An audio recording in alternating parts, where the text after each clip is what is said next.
you don't exist. Take a perk and a talk of that shit. Money swallowed like sis. Did it perfect in the kid. Got a billion who sang on my head. Look at better put on the road I just spent. I know we got $1 million. The devil that shit ain't not cheaper again. Hello and welcome back, fellow anime lovers, to MangaMuse. I am delighted to have you join us once again in the world of fanfiction and fantasy. Smash the like, share and subscribe button for more. Also press the bell icon so that you never miss such great parts. Thanks for the introduction. Now let's dive into the world. It was late by the time Peter and you got back to the flat. The two dressed in their civilian attire with their hero costumes being tended to by the lurkers' costume department. Okay, the blonde woman set down her keys on the rack as the boy went to the couch and plopped down. Back there, you said you did everything wrong. She sat down beside him. You went after that serial killer and did the right thing. We've been over this, Peter. She's just being a bitch. It's not what I did you. It's how I did it. He groaned, burying his face into his hands as the woman looked on sympathetically. I wish. You wish what? She asked, walking over to the couch. I wish things had been different, he uttered lightly. I keep screwing things up. You haven't been screwing up, Peter, you. I kinda have, he answered. My internship, the sports festival, the Namu. Bitter tears stung his eyes. A broken, pained smile struggled to find its way onto his face. He let out a strained laugh, smiling wryly, yet the grin was full of self-reflective anguish. I couldn't even get a fucking glove off in time. What good am I if I can't even do that, with my idol right beside me and the strongest wizard in the universe? And he was silenced by an embrace, and Yu's eyes started to tear up as well, leaning forward before she wrapped her arms around him. It's okay, Pete. When I saw Mirko again I just see every one of my mistakes staring me right in the face, Peter declared, muffled into her shoulder. Yu was silent, embracing him as she leaned in and planted a kiss on the side of his head. His eyes widened. Look at me, she said softly after a moment, her eyes wet with tears too. I can't even imagine what it was like back in your world or what you had to go through, but you're here now. Our school days are meant for mistakes to happen, so we can grow from them and become, well, mature and responsible adults, you know. He remembered Izuku, the scared, scrawny kid who could barely control his quirk, now a capable friend. Shoto, the one who was so sour but mellowed out into a decent guy. Ijiro and his never-ending enthusiasm and machismo that would have made any New Yorker proud. And Momo, all the others in class he had worked with. Mina, Mizo, Fumikage, Tsuyu. I don't want to start over. Peter sighed. I need to make things right. You blinked. With Mirko, she shook her head. You don't have. I think I do, Peter stated.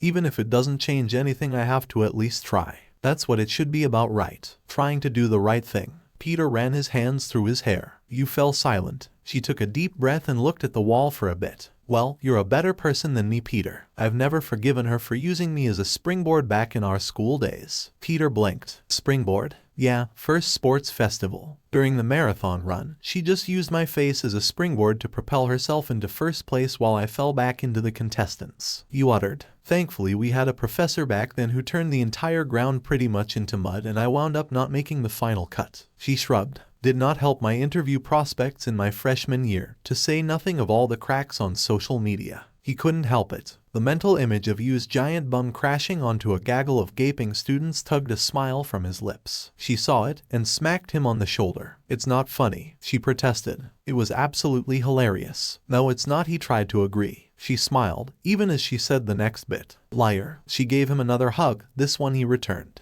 After a moment, they separated, and Yu looked at him sympathetically. You know, she began. My parents left me when I was a little girl. All because of my quirk. Shock cut through Peter like a knife. Yu had never spoken about her parents. He assumed they were dead, but what? He breathed. She shook her head, smiling softly. When you showed up, literally crashing into my life, her laugh was watery when she let it pass her lips. You put me through a ringer. Like, she laughed. Yu, how can you raise, feed, and teach a kid when you haven't even got your own shit together? She said in an overly deep voice. She paused and smiled right at him. Turns out I didn't have to teach you much. You were the one being a good example for me. That's not true, he protested. You did. She cut him off with a firm nod. Honest to God. She winked. Don't tell anyone. She cringed, but smiled as she shrugged and looked back at him. But I was a bit of a slob before you came along. He snorted out a laugh. You were, huh? Never would have guessed, with how I needed a web hammock to sleep on, over that mess of a guest bed. Yep, she continued, playing it straight. Held grudges, took advantage, flirted my way to some free meals and everything.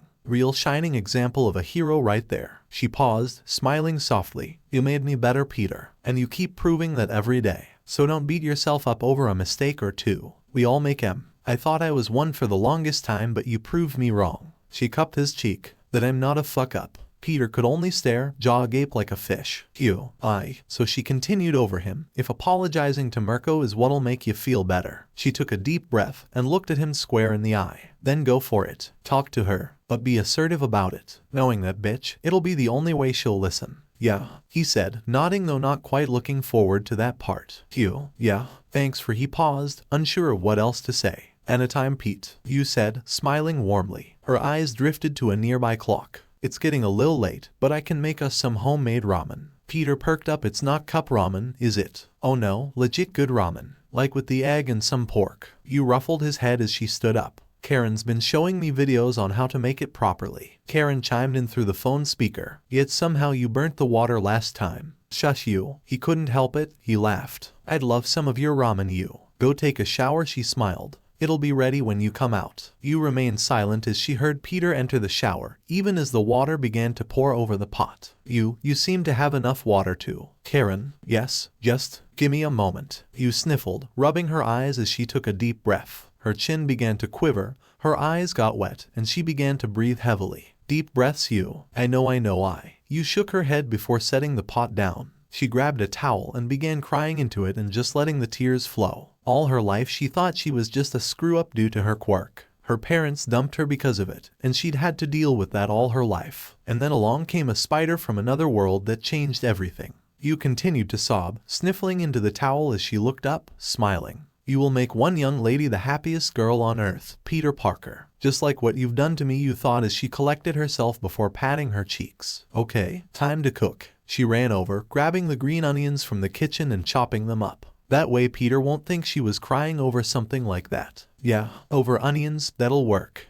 Karen spoke. Yeah, sniffled you as she reached for the cabinet, grabbing some spices. Thank you for being there for Peter. I cannot be there in person to give physical comfort, but for you to do so means a lot. You paused, gulping as she closed her eyes. She took a deep breath. If I hear another compliment, I am just not gonna get this done and I'll be a weepy bitch, so just want me to send you something over your phone then? Karen asked. You can check it whenever you like. I'll even add some emojis if that'll help with the crying. That'll work, thanks Karen. You're the best roomie ever, you know that. Of course you. Thank you Mrs. Midoriya for inviting Melissa and I on such short notice, Yagi said with a big grin, the skinny skeletal looking man sitting at Izuku's dinner table. He and Melissa had been invited by his mom to come over to dinner as a surprise for Izuku after he had returned back from the Lurkers agency. Inko was beaming, engaging with the man as Melissa ate her meal. Izuku, however, could do little to hide his bashfulness. Even after a year and a half of being his successor, eating with the symbol of peace was still so surreal. It's not a problem at all. I'm happy to have guests over. Gives me motivation to clean the house and spruce it up, Inko said, the plump woman serving chicken katsu as Izuku grinned. His favorite dish. So Izuku, how was your first day at the agency you're working at? Oh, it went well, he said, one eye gazing at Toshinori who ate from his rice. He had 2 bowls in front of him at Inko's insistence, given his ultra-skinny frame. In fact, we have an important mission tomorrow. We're working with a bunch of other agencies. Yagi perked up as did Inko. Well, I hope it's not anything too dangerous. Inko mused with light worry written on her face. Some of that comes with the job, but don't worry. They're placing me in the team I'm in far away from where the action is. Izuku replied. I can't really say too much else. You know, hero stuff. I understand. Just don't rush into danger if you can avoid it, okay? Inko chided. I know, Mom, Izuku said, blushing lightly. I'll be careful. I know. Inko sighed. I just worry, that's all. If you didn't, that would be a bit concerning, Yagi said with a bit of humor. Inko blushed as the man beamed. That's a nice little segue actually. Melissa set her chopsticks down and smiled at Izuku, adjusting her glasses. Hey Izu, I got something for ya. She got up and went over to a backpack that she had brought. Izuku cocked an eyebrow while Yagi grinned. It's been something she's been working on while at All Mights, Yagi explained as Melissa returned with a small box. What is it? Open it. Melissa grinned from ear to ear. It's my final project actually. Izuku perked up, taking the small black box and opening it. A small red watch-like device rested within. Just wrap it around your wrist, he obliged, Inko looking on in interest as Yagi sat back with crossed arms, smiling confidently. Izuku placed it on his right wrist. Do I press the center button right there? He asked. The blonde nodded and Izuku did so. The red watch glowed before it extended all around Izuku's forearm as the boy yelped in surprise. Melissa giggled as the red armored gauntlet formed. Izuku gazed down in awe. Oh wow, this is micro machine technology, isn't it? Izuku exclaimed. Yep, I call it the full gauntlet. I used some of my father's research notes to create an item that can act as a mild quirk amplifier, Melissa stated. Inko was gaping like a fish, eyes wide as Izuku looked over it. A quirk amplifier. How will this protect Izuku though? And has this been tested? She asked. Don't worry, All Might's already tested it himself, Yagi stated. He gave a little wink to Izuku, the green-haired boy grinning.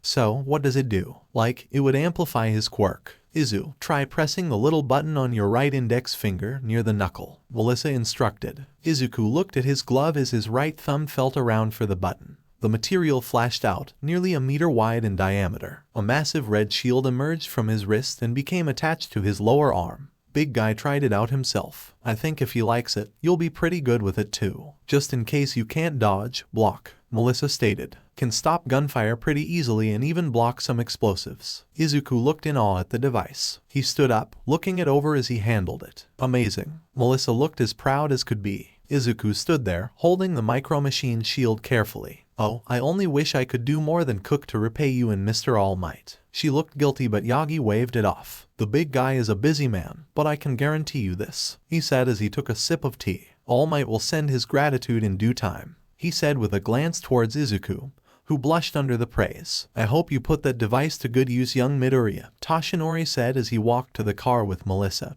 Izuku guiding them out of the apartment complex towards the sidewalk. I will, though I'll have to practice with it a little. Izuku looked over to Melissa. How much power does the full gauntlet allow me to use? Well, using it on Uncle Might here, Melissa said, as they were outside at night with little in the way of eavesdroppers. His quirk rating seemed to spike up by about 15% or so. How much can you control? About 20%. But if that's true, I will be able to wield and utilize 35%, Izuku said as Toshinori walked around to the driver's end. That's the gist of it. That said, don't rely on this too much. The shield will help protect you, but be sure to use it only if you have to. Toshinori got inside, looking over to Izuku. It's not a crutch. You got it. Izuku nodded, causing the skinny man to smile lightly. All right then, he sighed before he turned back to the green-haired boy. By the way, what kind of mission are you doing tomorrow anyway? For such a short turnaround, it must be a big operation. Yeah, well, Izuku pondered, no doubt wondering if he should tell him. It's Uncle Might, Izuku, it's fine.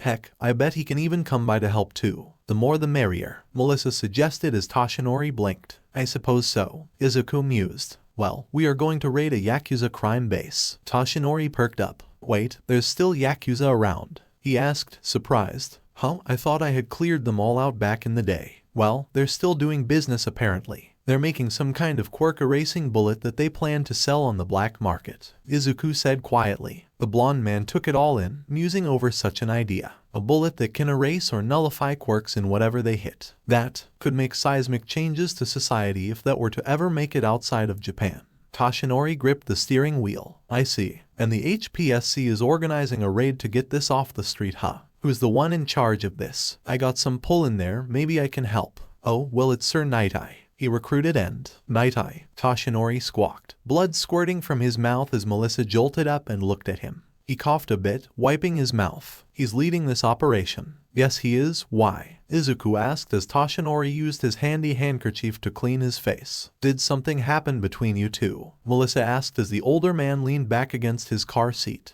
We had a falling out, Toshinori replied. I asked him not to use his quirk on me under any circumstances and he did so. Melissa and Izuku perked up. Wait, what did he see? Izuku asked, looking horrified while the blonde man looked back at him with his sunken black and blue eyes, thinking back on that day when Mirai told him of his fate. Night-Eye has the power to see the future using his foresight quirk. He's able to see the future of whoever he touches, anywhere from an hour to God knows how long. Toshinori ran a hand through his hair. And suffice to say, neither of us were pleased to find out my future. What did he say your future was? Melissa asked, worry written on his face. The man sighed. I'd rather not get into it. Midoriya, he turned back to Izuku. You go get plenty of rest. You'll need it for the operation tomorrow. He focused on the road, starting the car. I'll keep in touch, of course. What are you going to do, All Might? The boy asked as Toshinori gripped the wheel. Set things right, one thing at a time. Good night, young Midoriya. Good night, All Might. Take care, Melissa. And thanks again. Izuku waved, the FG watch still on his wrist as Melissa gave a light wave back. He drove on as Melissa looked out the window, watching the world pass by. I'm gonna drop you off. I'll be out late, Toshinori said as Melissa looked back. You're going to see that Night-Eye guy, aren't you? But, Melissa, it's fine. He placed a hand on the girl's shoulder and smiled warmly. Don't you worry about me, okay? Just focus on taking care of yourself. Mother, Maya didn't stop what she was doing, but she did raise a brow, which was more than what Momo usually got. And well, in for a yen, she had to ask, with the thoughts that had been circling in her head. What was it like when you first met Dad? Momo forced out. Her mother paused for a moment before she replied. On first glance, she started without too much emotion. I assumed he was a pathetic, simple man that could barely get through the day without a member of his staff dressing him, cooking for him, and me protecting him. Momo felt her hopes fall. He couldn't have been that bad. Then, the rest of the sentence caught up to her. Protecting. Maya nodded, not taking her eyes off of her meal. I was tasked with being his personal bodyguard while he went through some more dangerous areas and interacted with more unsavory clients on behalf of his father. She finally looked up as she finished her steak. I had my mother's looks, an invaluable asset for protection detail. No one cared about the pretty young woman that a young bachelor was taking with him. I could always be close to him, save some meetings that were vetted before, and it gave me an easy excuse to be in his bedroom when he finally retired for the day. Momo felt her cheeks flush at the implication, and Maya nodded. That was the thought that most had. The older woman said easily, it was simple, efficient, best for the mission at hand, and I treated it as such for a time. What changed? Maya shrugged. The poor fool thought of me as something more than a bodyguard. Took a bullet for me during an ambush. The injury delayed several meetings and lost many more deals. I was gonna get sacked, but your father stood up for me. She tapped her fork against her plate. The words your grandfather called me are not something that I'm planning to repeat, but he was convinced after a while. My opinion of your father didn't change after that.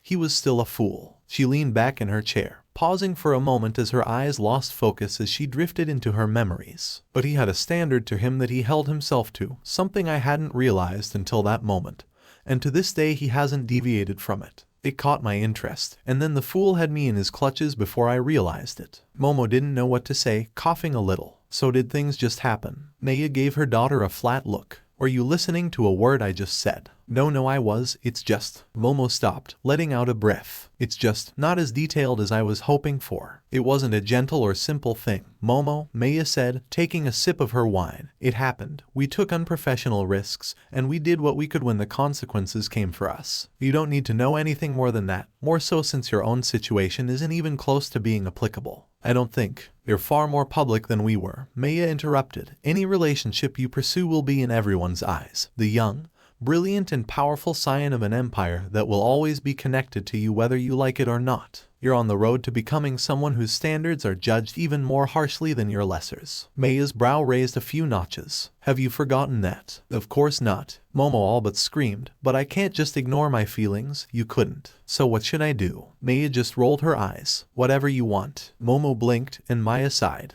I'm just warning you what you're in for, Momo. She answered. I didn't care what the world thought of me and your father getting together. Why would I demand that you be any different? She made a point to match her daughter's gaze with her own. It won't be easy. You'll have your fears and doubts, but you'll get through them. I have faith. She leaned back, letting a butler take her plate away from her, dabbing at her lips to get the remains of her meal off them. You do? Momo asked. You're my daughter, aren't you? Momo felt herself smile. Yeah, I am. And in a rare moment, Maya smiled. It was a gentle, simple thing that Momo doubted very many people ever got the chance to see. It didn't last long, the stern frown returning as Momo took a drink. However, if it's that Parker boy, you'll need to teach him proper dining etiquette before he comes here again. I won't have that New Yorker eating at our table, not with the manners he showed on that plane ride home. Momo choked, looking up at Maya incredulously. He was wounded from fighting those terrorists, you know that. And you didn't have a problem then when he came by and helped me tutor my classmates. The chestnut-haired woman raised her glass of tea,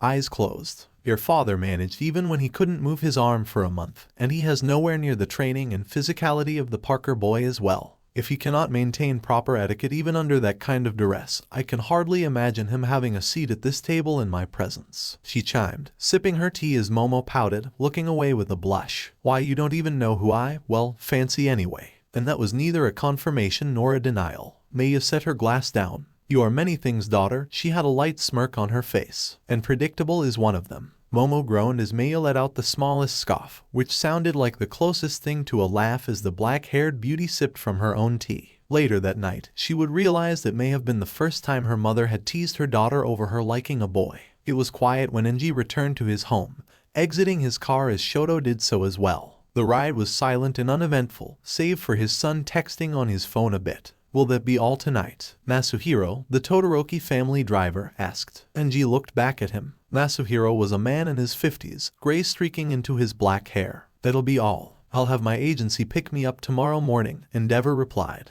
"Take the next few days off." "Understood, sir. Thank you, sir." Enji shut the door and turned, allowing Masuhiro to leave towards the garage. Shoto was already inside as Enji followed suit, and he perked up at the aroma of something cooking. "Fayumi." "Hey Shoto," his daughter called out from the kitchen. Shoto was already inside, and Enji followed not too far behind. "Hey Dad, I was baking something sweet." He smiled. On the countertop was a batch of freshly baked taiyaki, Fayumi using a custom waffle iron to make the fish-shaped pastries. "To celebrate Shoto becoming a sidekick under you on your first day, and all." Shoto replied. "What are the fillings?" "Red bean paste, vanilla custard, and Nutella." "Take your pick." The dual-haired girl replied. "Whatever you don't eat I'll be taking with me to my students tomorrow." Enji walked over, taking one and blowing on it a little. He took a bite and nodded. "Custard, not bad," he replied. The girl blushed lightly under the praise. Shoto nibbled a little on his own pastry. "I'll be taking a shower," Shoto replied as he stowed his pastry into a baggie and stored it in the fridge. "Got a big day tomorrow." "Oh." Fayumi perked up.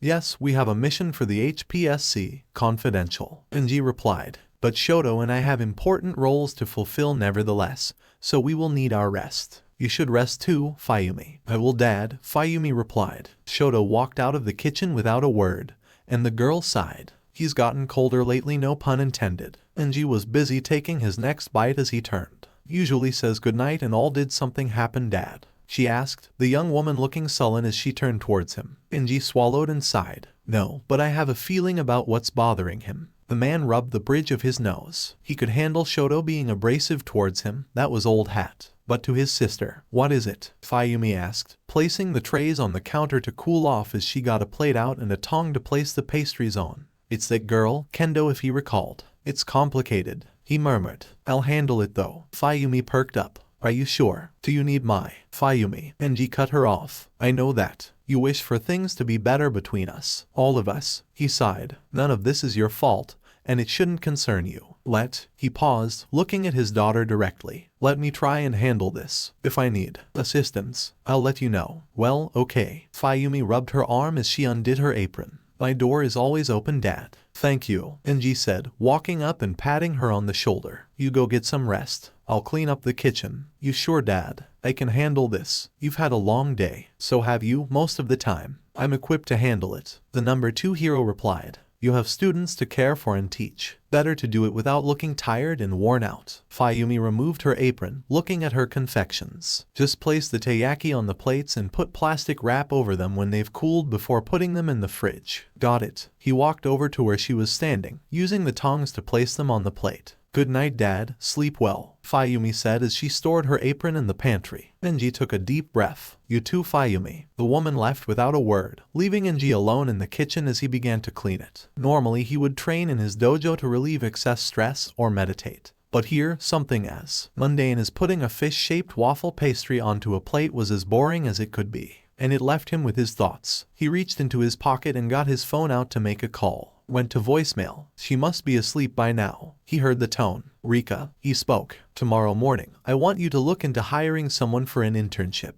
I'll send you the necessary information." Enji replied as he ended the call and got to his email app. He began to type to her. Subject, intern prospect. Look into Kendo Itsuka from UA. Quirk involves big hands, red hair. Any questions, call me. Endeavor. He sent the email, sighed deeply, and resumed his task of placing the pastries onto the plate to cool. The place looked nice. Then again, Night Eye always made it a point to keep up appearances. The skyscraper in front of Yagi was something of a small marvel, placed practically in the center of Night Eye's district, as well as being close to the main thoroughfare of the city section. It was a hub of all the different people going in and out of this part of Tokyo. He should know, Yagi was there when Night Eye had chosen the building, though admittedly he didn't hear all of the reasons. Not that Night Eye didn't give plenty, but most of it was buried in the reports and paperwork. Yagi had been staring at it from his place on the bench for the last half hour. It was rather blonde man side, running a hand through his hair with gaunt, far too thin fingers. The baggy clothes that hung off him made more than one person look at him funny, but they never looked for long.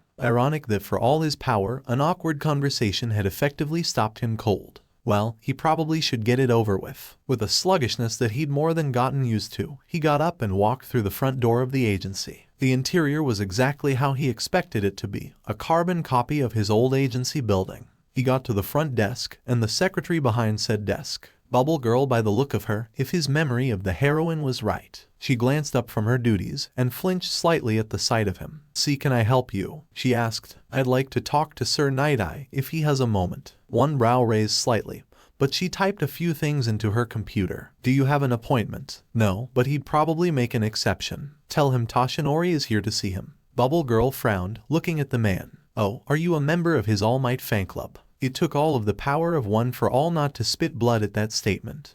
"Yes, I'm a new member. He said we could talk. Forgive me, Nana, for I have sinned." Thankfully, Bubble Girl picked up the phone. "Yes, sir, there's a Toshinori here too." She stopped, looking at the phone. "What?" Yagi asked. He hung up. Almost as soon as the words were said, the door to the stairwell slammed open. Night Eye gave Yagi a critical eye, ignoring the different people in the lobby staring at him. He gestured to the side, and Yagi followed his gaze to the elevator in the center of the wall. The two men wordlessly went to it, stepping in front of someone that was waiting for it as it dinged. The man, a poor salaryman by the look of him, just stood where he was, letting Yagi and Night Eye step into the elevator alone. Once they were inside, neither man spoke, the elevator music being the only sound to break the monotony. After a moment, Yagi couldn't take it anymore, covering his mouth with a fist. He coughed, clearing his throat. "Work seems to be going well. There's always something that requires my attention," Night Eye mentioned, adjusting his glasses, but not looking at Yagi at all. "Same." Another moment of silence passed between the two men.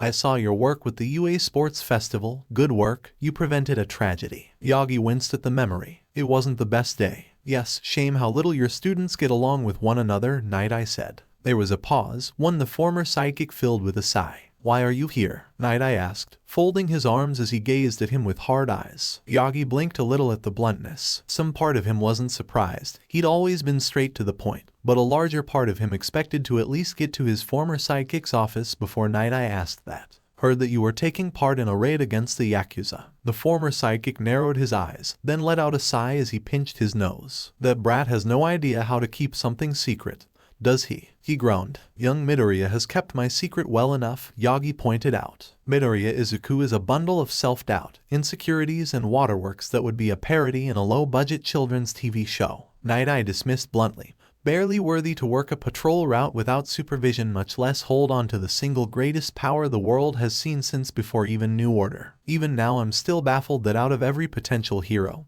he's the one you chose." Yagi felt an old rage come up. "And yet you have him as part of your operation." He growled back. "I recruited Edshaw. The fact that Midoriya is part of that agency right now is merely unfortunate timing, I assure you." He adjusted his glasses. "Regardless, you're hardly willing to budge, so I doubt it's a discussion worth having." "I know that firsthand." "No, I'm not. Talk to me about this raid," Yagi requested, trying to steer the conversation back to its origin and not wanting to swat Mirai upside the head. His former sidekick rolled his eyes slightly. "A raid you're not a part of, for a very good reason. We're going to be hitting a Yakuza stronghold, and despite your vast power, a 2.5-meter tall mountain of muscle dressed in bright blue and red, laughing at the top of his lungs is hardly conducive to stealth. Wasn't going to ask to be part of the raid proper," Yagi said. "I'll stay in this form. Keep to the side, wherever you need me to cover in case things go south." For the first time since they got into the elevator, Night Eye turned to look at him. "Why, Midoriya?" "Partly," Yagi nodded. Night Eye would know if he lied. It was a dangerous operation. Not keeping an eye on the boy would just be needlessly reckless and hopelessly stupid. But also because of what I've heard about the operation itself. A quirk erasing bullet could do a lot of harm to society as a whole. It's too important to not ignore or leave to chance. It was a sound answer, yet his former sidekick didn't buy, that was all. Night Eye eyed him, his glasses obscuring his eyes with the refraction of the overhead lighting. Yagi sighed. How many years have we wasted dancing around one another's grievances? The grievances that you insisted on having. Night Eye asked, the old sneer starting to return. Ignoring my advice, bull rushing ahead despite my warnings, jeopardizing the future of our society for the sake of your own pride. Yagi kept himself from gritting his teeth. Yes, those same grievances that have saved hundreds of thousands of people during our time together, and right now, we can't keep doing it, not with the time that I've got left. Night Eye raised a brow. You're not meant to die yet. Phew. As the symbol of peace, Yagi interrupted. As much as he would love to grill him for seeing his future, now was not the time or place. He didn't come here to reopen wounds. I've only got about an hour or so left a day, and even that I don't know about. And your successor isn't even close to ready. Yagi didn't say anything, and only felt a little guilty when he nodded his head. As great a successor as young Midoriya was proving to be, he wasn't anywhere close to ready to fight at the level of All for One. No one was, no one in Japan at least. Kathy would come running if he called. He knew she would. She'd promised as much on more than one occasion. And it's entirely possible she could succeed where he had failed. But even she wouldn't live forever, same as him. And he couldn't risk New Order being within the same time zone as All for One. He shuddered at the mere idea of the symbol of fear getting his hands on such a power. Why, of all times, did the days have to grow long until the next generation had to shoulder the burden? Night Eye's finger tapped against his arm, and the man nodded slowly. You'll follow my orders and plans? The man asked. Without question. The man next to him sighed. One I wouldn't give to have heard those words years ago. The man leaned back against the elevator wall. Neither of them said anything for a few moments, but Yagi forced himself to take a breath. It'll be good working with you again, the aged hero said, looking back at his old sidekick with a light smile. I mean it. Night Eye flinched slightly, glancing to the side and hiding his face. Yes, it will be. That said, I could ask a favor of you. He adjusted his glasses. How much time can you spend in your true form today? Toshinori perked up. If I had to guess, about 15 minutes. Why? And he told him. Boss, we got a hit. Kai, who was busy pacing in his office, perked up. Mimic was seated on the couch, with plenty of laptops and phones arrayed before him. Nemoto was busy coordinating the underlings throughout the hideout for the possibility of moving their most important items. Where? The hospital. Several cars are leaving, guess what? Mimic looked up, the tone smirking. Mirko was spotted entering one. Got you, Kai thought bitterly. Trail them and make sure you don't lose sight of them for even 1 second. He ordered. Mimic began typing on the laptop, likely over one of their encrypted chat apps. Okay, they're gonna follow now. Gotta be 10 cars behind. Thankfully, we got other bros who can tail them too. They had men stationed at several of the hospitals. It seemed that Mirko was lazy enough to drop off Eri at one of the nearest ones. And so Overhaul waited and observed as the icons began to move on the map screen, leaving the Endo ward and towards the main highways. Hey boss, I'm getting some readings, Mimic said upon seeing other texts pour in. Seems some cars from there are breaking away. Keep your distance and follow accordingly. We have multiple cars. Shouldn't be too hard. And tell the other guys at the hospitals to be on standby. Kai added, the dwarf nodding and typing fast to relay the orders. Kai glared at the screen, seeing the icons of his men moving about and taking various exits to differing highways. He's trailing Mirko's car, Mimic stated. Overhaul leaned into the sofa, arms crossed as he remained tense. Maybe now he understood why some men were tense while watching a football match. But this was no game. His only way to bring the Yakuza back to prominence and, one day, control this country and append this diseased hero society across the globe was riding in one of those cars. More icons of his men began to taper off, no doubt all of them coordinating. One driving, and 2 passengers working in teams to provide updates. More men began to trail off. Got one more. They're heading south, past Shinjuku, Hasu, Corisanto. Mimic mused as Kai narrowed his eyes. No fucking way. Mimic uttered, and Kai looked over. Boss, mind Lou. Sure. Mimic was getting overwhelmed. Overhaul took the laptop and his eyes widened. One of the guys in the backseat saw All Might leaping across buildings here in Musutafu Ward. Can see one of the cars we tailed. All Might was involved. Fuck. Overhaul cursed and scratched at his cheek, feeling the hives of his stress bubble out. What is it? Mimic asked. All Might's escorting one of the cars. It's a fair distance away, but we spotted him.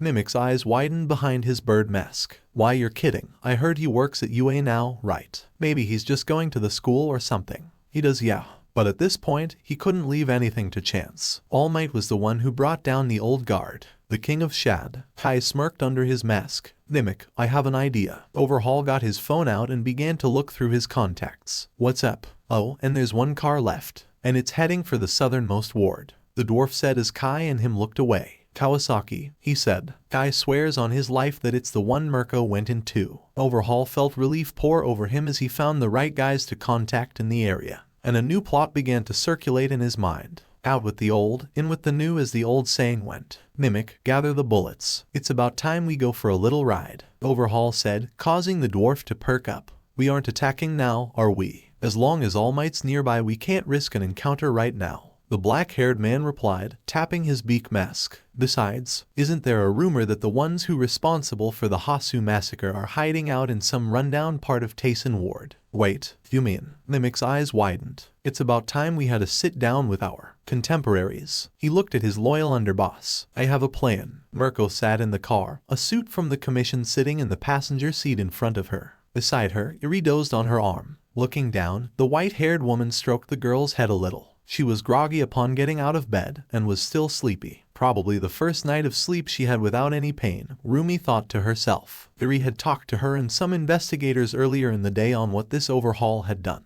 It made her skin crawl, and it made her angry. She heard her phone vibrate and reached into her utility belt, pulling it out as the car came to a stop in a back alley behind a business complex with apartments on top. She got out, seeing Shizune on the line. She noticed that she'd gotten a text. Give me a minute, she sent as she looked at the agents. This is our safe house, one of the suits said. Mirko couldn't be bothered with their names. Room is on the key. He handed a keycard to her. I trust you can watch her for the night. We have other agents stationed in the vicinity. I can do that, Mirko said as another suit, a lady one, began to carry Iri bridal style out of the car and towards the complex door. She had her ears twitching. Yeah, they were in Kawasaki all right. She can hear the waves, and the hospital was close by with the faint sounds of medical machines and ambulances. Very good, we have keycards ourselves. We'll get Iri settled in. Have a phone call? Yeah, I'll join you shortly, the bronze-skinned woman replied as she turned away, seeing them walk into the building, and she craned her head up a flight of stairs. What room? 26. One of them replied as Mirko looked down at her keycard. She turned away, walking into the middle of the alley before grabbing her phone and calling Shizune. Hey Mirko, so, not going to be back at the firm? Nope, staying the night with Iri just in case, Mirko replied. And tomorrow I'll be joined by the brats basically. That's what I wanted to call you about actually, Shizune said over the phone as Rumi leaned against a wall. Mirko, at some point in time you need to talk things over with Parker. Oh please Shizune, I heard what happened at the meeting. Ed Shot called and told me. The Tanuki girl cut her off, and Rumi glared at the wall. Why couldn't everyone just mind their own damn business? Tattletale, this is an important mission, one you signed up on. How the ever-loving fuck was I supposed to know that four-eyed dick would pair Parker with me? Rumi almost barked, managing to keep it quiet enough not to disturb Iri. Parker made a mistake, Rumi. He's a teenager, he's allowed to do that. Mistakes get people killed. She snarled. The answer was automatic, instant. And Shizune's answer was just as quick. He isn't Shohei. And last time I checked you made more than your fair share at his age. Tiger Bunny. She squeezed her phone, hearing the plastic and glass creak under her grip as she breathed hard through her nose. That's not what this is about. Maybe not entirely, but it's a big piece. She shot back. You're one of the first to say screw the rules and do your own thing. Did you have a warrant to grab Iri? Reasonable suspicion that would hold up in court? Or did you just do what you thought was the right thing? It's not the same, she protested.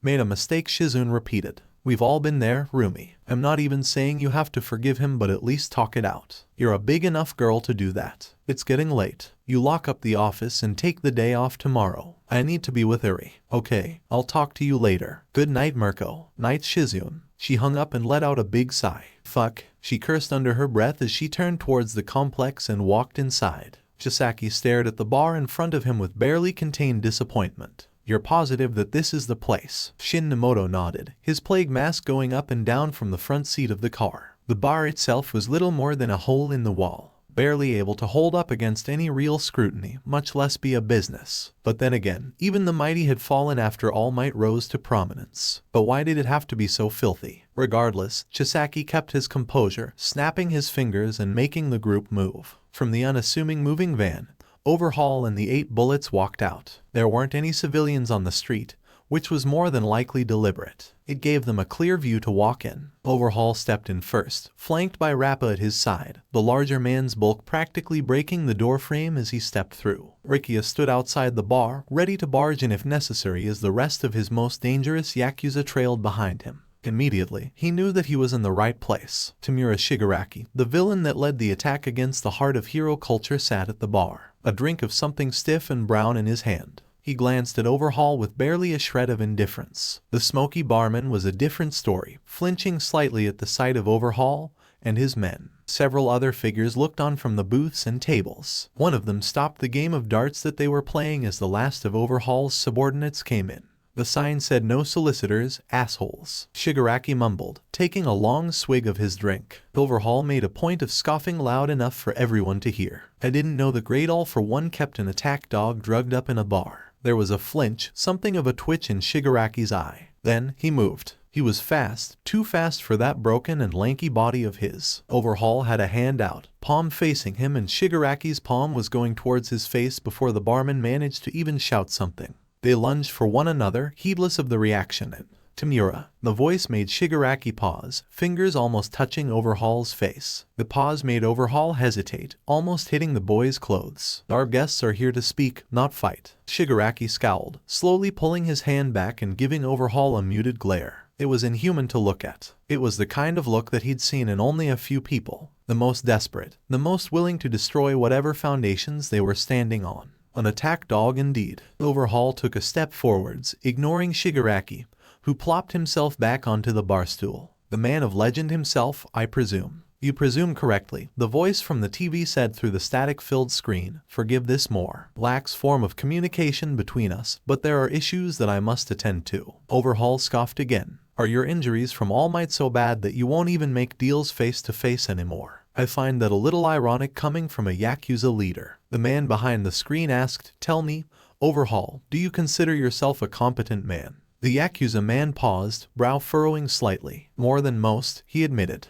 "Then you simply need to bring up the facts that your competency would have laid bare before you." All for One said simply, "You are a powerful man, stronger than most of the fools and charlatans that call themselves heroes in our day and age. But the fact remains that I have seen men like you come and go so often that even I forget most of their names. You have built an empire, and I have lived dozens of your lifetimes. Even with the gift of your birth, you do not live as long as I have, taking risks with no reward. So you want to point things out to insult me?" Overhaul said, eyes narrowing at the TV screen. "Not at all. Simply to put you at ease. Why would I throw my army at you when we can work together to achieve what is needed here and now? You've come to make a deal, have you not? Well, I am more than willing to provide." Overhaul paused. It was very straightforward and generous. What did he know? "What have you heard about you and your operation?" All for One asked. "Little to nothing. I am not so bold to assume that others like yourself would not have ambitions greater than lesser men, so who am I to hold them back when you should destroy them before they can get above themselves?"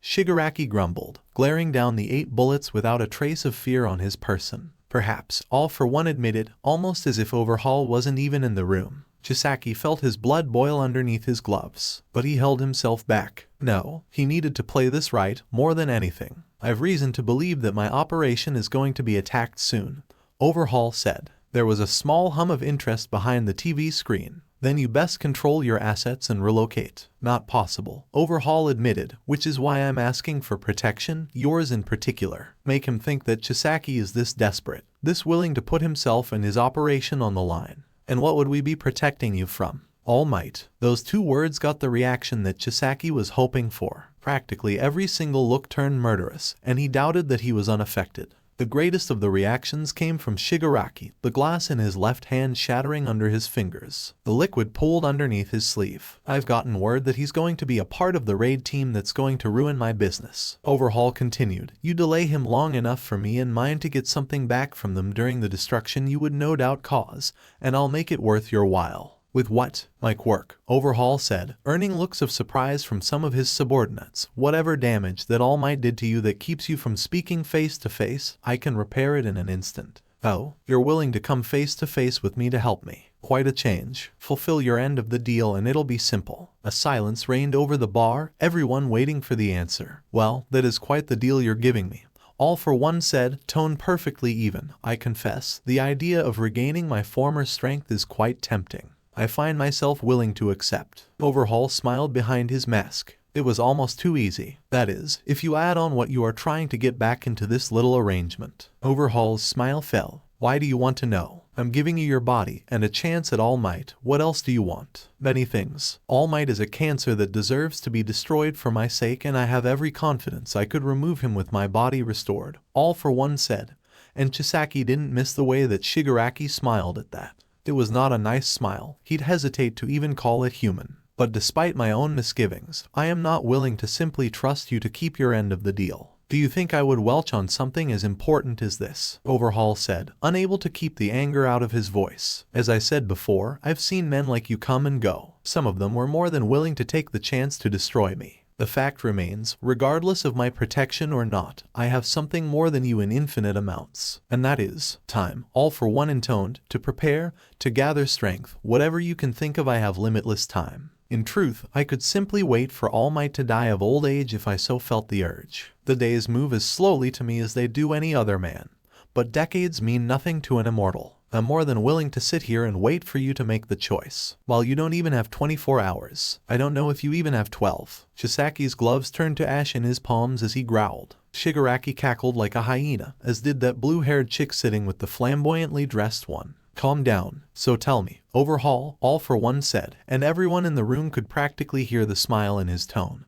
Why should I give you a few days of my immortality to save your business? Chisaki cursed in his head. He had to say it, not enough to let All for One know everything, but enough to get him interested. They took what was mine, he growled. And when I get it back, I'll unseat you and become the new king of the shadows, old man. I can share it with you. The next morning came, and so far had been going like clockwork. The teams all gathered at their designated areas and began to move throughout the Tokyo area, all in specialized vans. Police forces were notified to prepare surrounding Jinoshi Ward where the Hasekai base dwelled. Peter didn't mind riding in a special helicopter, especially with his own classmates, as he could see Kirishima looking out the window excitedly. Momo was acting calm and civil, alongside Shoto who had his eyes closed. Izuku was fidgeting a bit. Not that he could blame him, given that this was his first mission as a provisional sidekick. Peter would have felt calm. After all, he'd ridden on a spaceship across dozens of star systems once. It was the impending dread that he was going to need to be with Mirko for the better part of the day that was getting to him instead.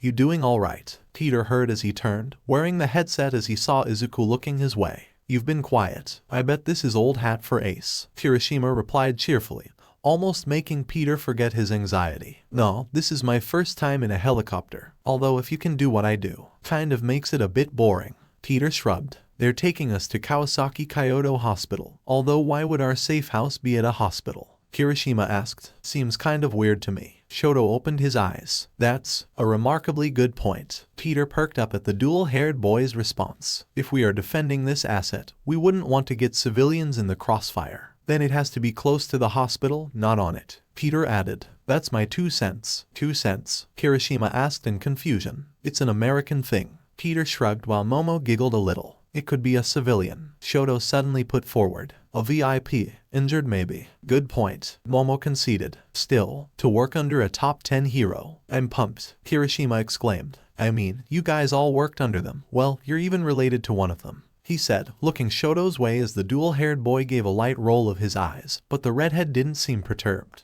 What was it like? I learned a lot under Edgeshot. He's a good teacher. Izuku replied with a smile. The same could be said for my experience under Musha-san. Momo added. How about you, Todoroki? Kirishima asked excitedly. Shoto grunted, turning to look out the window. Kirishima took the hint. And you Ace. I bet learning under Mirko was a blast, huh? Peter can see Izuku wince out of the corner of his eye as he took a deep breath, grateful that he was wearing his mask. It was a half-truth but still a truth. We're coming up on the hospital, the pilot said, and everyone in the cabin perked up as he looked out the window. He can see an intricate series of interconnected, well-designed buildings and a helipad atop a hospital. He could even see the Pacific Ocean, and the numerous freighters on it, going to and from Tokyo Harbor. All right, let's go, Kirishima said with joy. I wish I had your enthusiasm, Momo remarked playfully. Peter couldn't help but smile as the chopper touched down gently, and the blades slowed down. The group removed their seatbelts and headsets. Good luck out there, kids, the pilot said with a light wave as everyone else did so and disembarked from the chopper. Okay, so what next? Kirishima asked. Momo reached for her utility belt, bringing up a phone and putting in a call as they walked off the helipad. The chopper returned to the air. You guys come with me, said a voice as they all turned. They were about to enter the stairwell to the hospital and make their way to ground level, but they saw Mirko standing several meters away. Saw your chopper land a minute ago. Peter took in a deep breath to calm himself, feeling her eyes settle on him as she walked up. So, you guys know the gist, right? I don't need to repeat what that four-eyed stiff said. We help guard and protect the asset while the raid is ongoing up in Geonoshi. Momo replied, more or less. You know who I am, and I don't know most of ya. Mirko said, arms crossed. I know Ed Shot's kid, Dedu. It's Deku, ma'am. Izuku corrected. Deku, right. She settled on Peter, and he could feel her red eyes piercing him. I know about you, of course. You had a little edge. Naturally. And of course, Endeavor's kid. Shoto, right? She asked, looking towards the aforementioned boy. Yes. You chose your birth name as your hero name. Yes, Shoto replied blandly. Mirko shrugged. Okay then. How about you two then? She asked, arms crossing over her bust. I'm Red Riot, Kirishima exclaimed. My quirk is hardening and sweet, thanks for sharing with the class. Mirko replied, cutting him off. And you, Creati? Momo replied, I take you've already familiarized yourself with our quirks. Yeah, I read up on ya. She stuck her gloved hand in her tall rabbit ears and began to clean it without care. Creati, huh? Real creative name you got there. How long it take you to think it up? 5 minutes. She finally pulled her hand out, flicking a large piece of earwax away. So you can create whatever you can from like body fat, right? Lipids, Momo corrected, her eyes glancing lightly to Peter in an expression that Ryuin turned under her. And he simply shrugged. Right, Mirko said. Anyways, here's the gist. We are protecting the asset who is based in the flat across the street from here. She gestured off the building down there. Now, the dean has been informed of heroes landing here, so just head on through the stairwell and out the back. It's the fastest. She reached into her pocket, pulling out several key cards. These will get you into the complex above the businesses next door. We're room 26. She handed each one to the teenagers. Now, her tone got clipped. I'm the hero in charge of this part of the mission organized by those suits at the top of the commission. So while you guys are here, you're under my orders. Mirko looked at each one, finally setting her gaze on Peter. When I say jump, you ask how high, and you follow them to the letter. Understand? She asked tersely. Understood, Momo replied. You got it, Mirko. Can I ask a question? Kirishima raised his hand, and the rabbit hero cocked an eyebrow. What's your workout routine and diet? He's so adorable. Karen wrote in Peter's HUD. I'll share later, read. For now, head on down, peterparker. The rabbit hero said as Momo nodded, going to the door with Shoto and Kirishima as Izuku went to the ledge and hopped off. Peter didn't move. As the door shut behind Kirishima and Izuku was gone, the bronze-skinned woman's face shifted to a soft glare. Just gonna ask once, before we go off to pretend everything's hunky-dory. You got something to say? She asked, cutting through the niceties and pleasantries. Peter did his best not to fidget. After a moment he seemed to muster up his courage and spoke. I'd like to say I'm sorry. The rabbit woman scoffed audibly. I don't need your sorry. Mirko shot back. If you don't get it, then I don't need any bullshit sorry. She sneered. But I do. His answer made a tense silence fall between them, teenager and heroine staring at each other before Peter continued. You weren't right about everything, he challenged, pressing on her raised eyebrow. But you were right about enough, he answered ambiguously. I get it. He nodded. I won't lie and say I'm sorry about what I did, but I am sorry for how I did it. She started to pace, a sign of agitation, but her face was calm, or at least calm for her. And how would you do things if it were today? What's different? I'd tell someone, he admitted. Someone to back me up, maybe bail me out or talk me out of it. Explore other options. Coordinate with other heroes in the district. He had to be stopped, but I didn't have to be stupid to stop him. Heck, I could have told you, relayed everything I found behind your back, and we could have brought him in together, or at the very least I would have told another hero. He sighed, rubbing his forehead. You were right to remind me that it wasn't just me at risk. And not just you either. There are a lot of people that I would have hurt if things went sideways, and I didn't see it at the time. I do now. She stared at him as he spoke, as though her red eyes could see straight through his mask onto his face. She stepped closer, and even though she was a short woman, she seemed towering at that moment. There's a job to do here, she began. It's not my office, not some little corner club contract, not an internship. This is where the rubber meets the road. This is legit hero work. Villains are gonna be involved in shit. Everyone here, have a job to do, even though we don't expect there to be trouble that can change real fucking fast for all we know, she said after a moment. So can I, or anyone here, trust you this time to follow my orders and not go off to die, she urged, emphasizing that last bit as Peter felt the sting in his gut, but he remained resolute. Because if that's the case, she sighed, taking a deep breath, then I'm willing to bury the axe or whatever you Americans say. If not, then kindly fuck off and go be a hero somewhere else. He nodded. How high should I jump? He asked with a wry, mirthful smirk. She snorted. It almost sounded like a laugh. She then sighed, looking back at him, with those same exact sad eyes she had from the day they parted. I'm sorry too, she said softly after a brief moment with a shrug for what it's worth. Looking back, I should have done things better too. He nodded. It's cool. We have a job to do, so let's focus on that. But, he looked into her ruby red eyes. Thanks for hearing me out, Mirko. No problem, let's get going. And that was that. Perhaps things weren't okay per se, but they were better, and maybe that was enough for now. He felt the weight in his chest feel significantly lighter. She marched past him, patting him on the shoulder, and he followed behind her. If he had seen her face, he would have seen a small smile form on her lips. Okay, we're back, Mirko said as she walked into the hallway of the apartment complex. Momo, Kirishima, Shoto and Izuku were all waiting by the stairwell exit as they perked up. So what was the holdup? Oh, some big-time mission parameters or something? Kirishima asked. Something like that, Mirko replied as she walked past. Okay, I have a question for you all. Are any of you like that blonde guy with the raging temper? You mean Kaken? Izuku asked with a tilt of his head. Mirko's ears twitched sideways with her eyebrow rising as she fought back a snicker. Don't worry, none of us are like bakugou, Peter replied on the dot. What's up? Okay, ground rules, no loud noises, no arguing or any shit like that, Mirko stated, walking before them with her arms crossed over her chest. We have safety commission guys stationed at various parts along the street here that will give us a heads up if they spot anything dangerous. To us, they look like regulars on a walk or eating sushi or whatever the fuck. So don't go making a scene to get their attention from the apartment. They'll get in contact with us if something is up. Got that? Understood, everyone said in unison. Mirko nodded. Good, wait out here. I'll be right back. She turned, grabbing her keycard and going into the flat down the hall as everyone followed.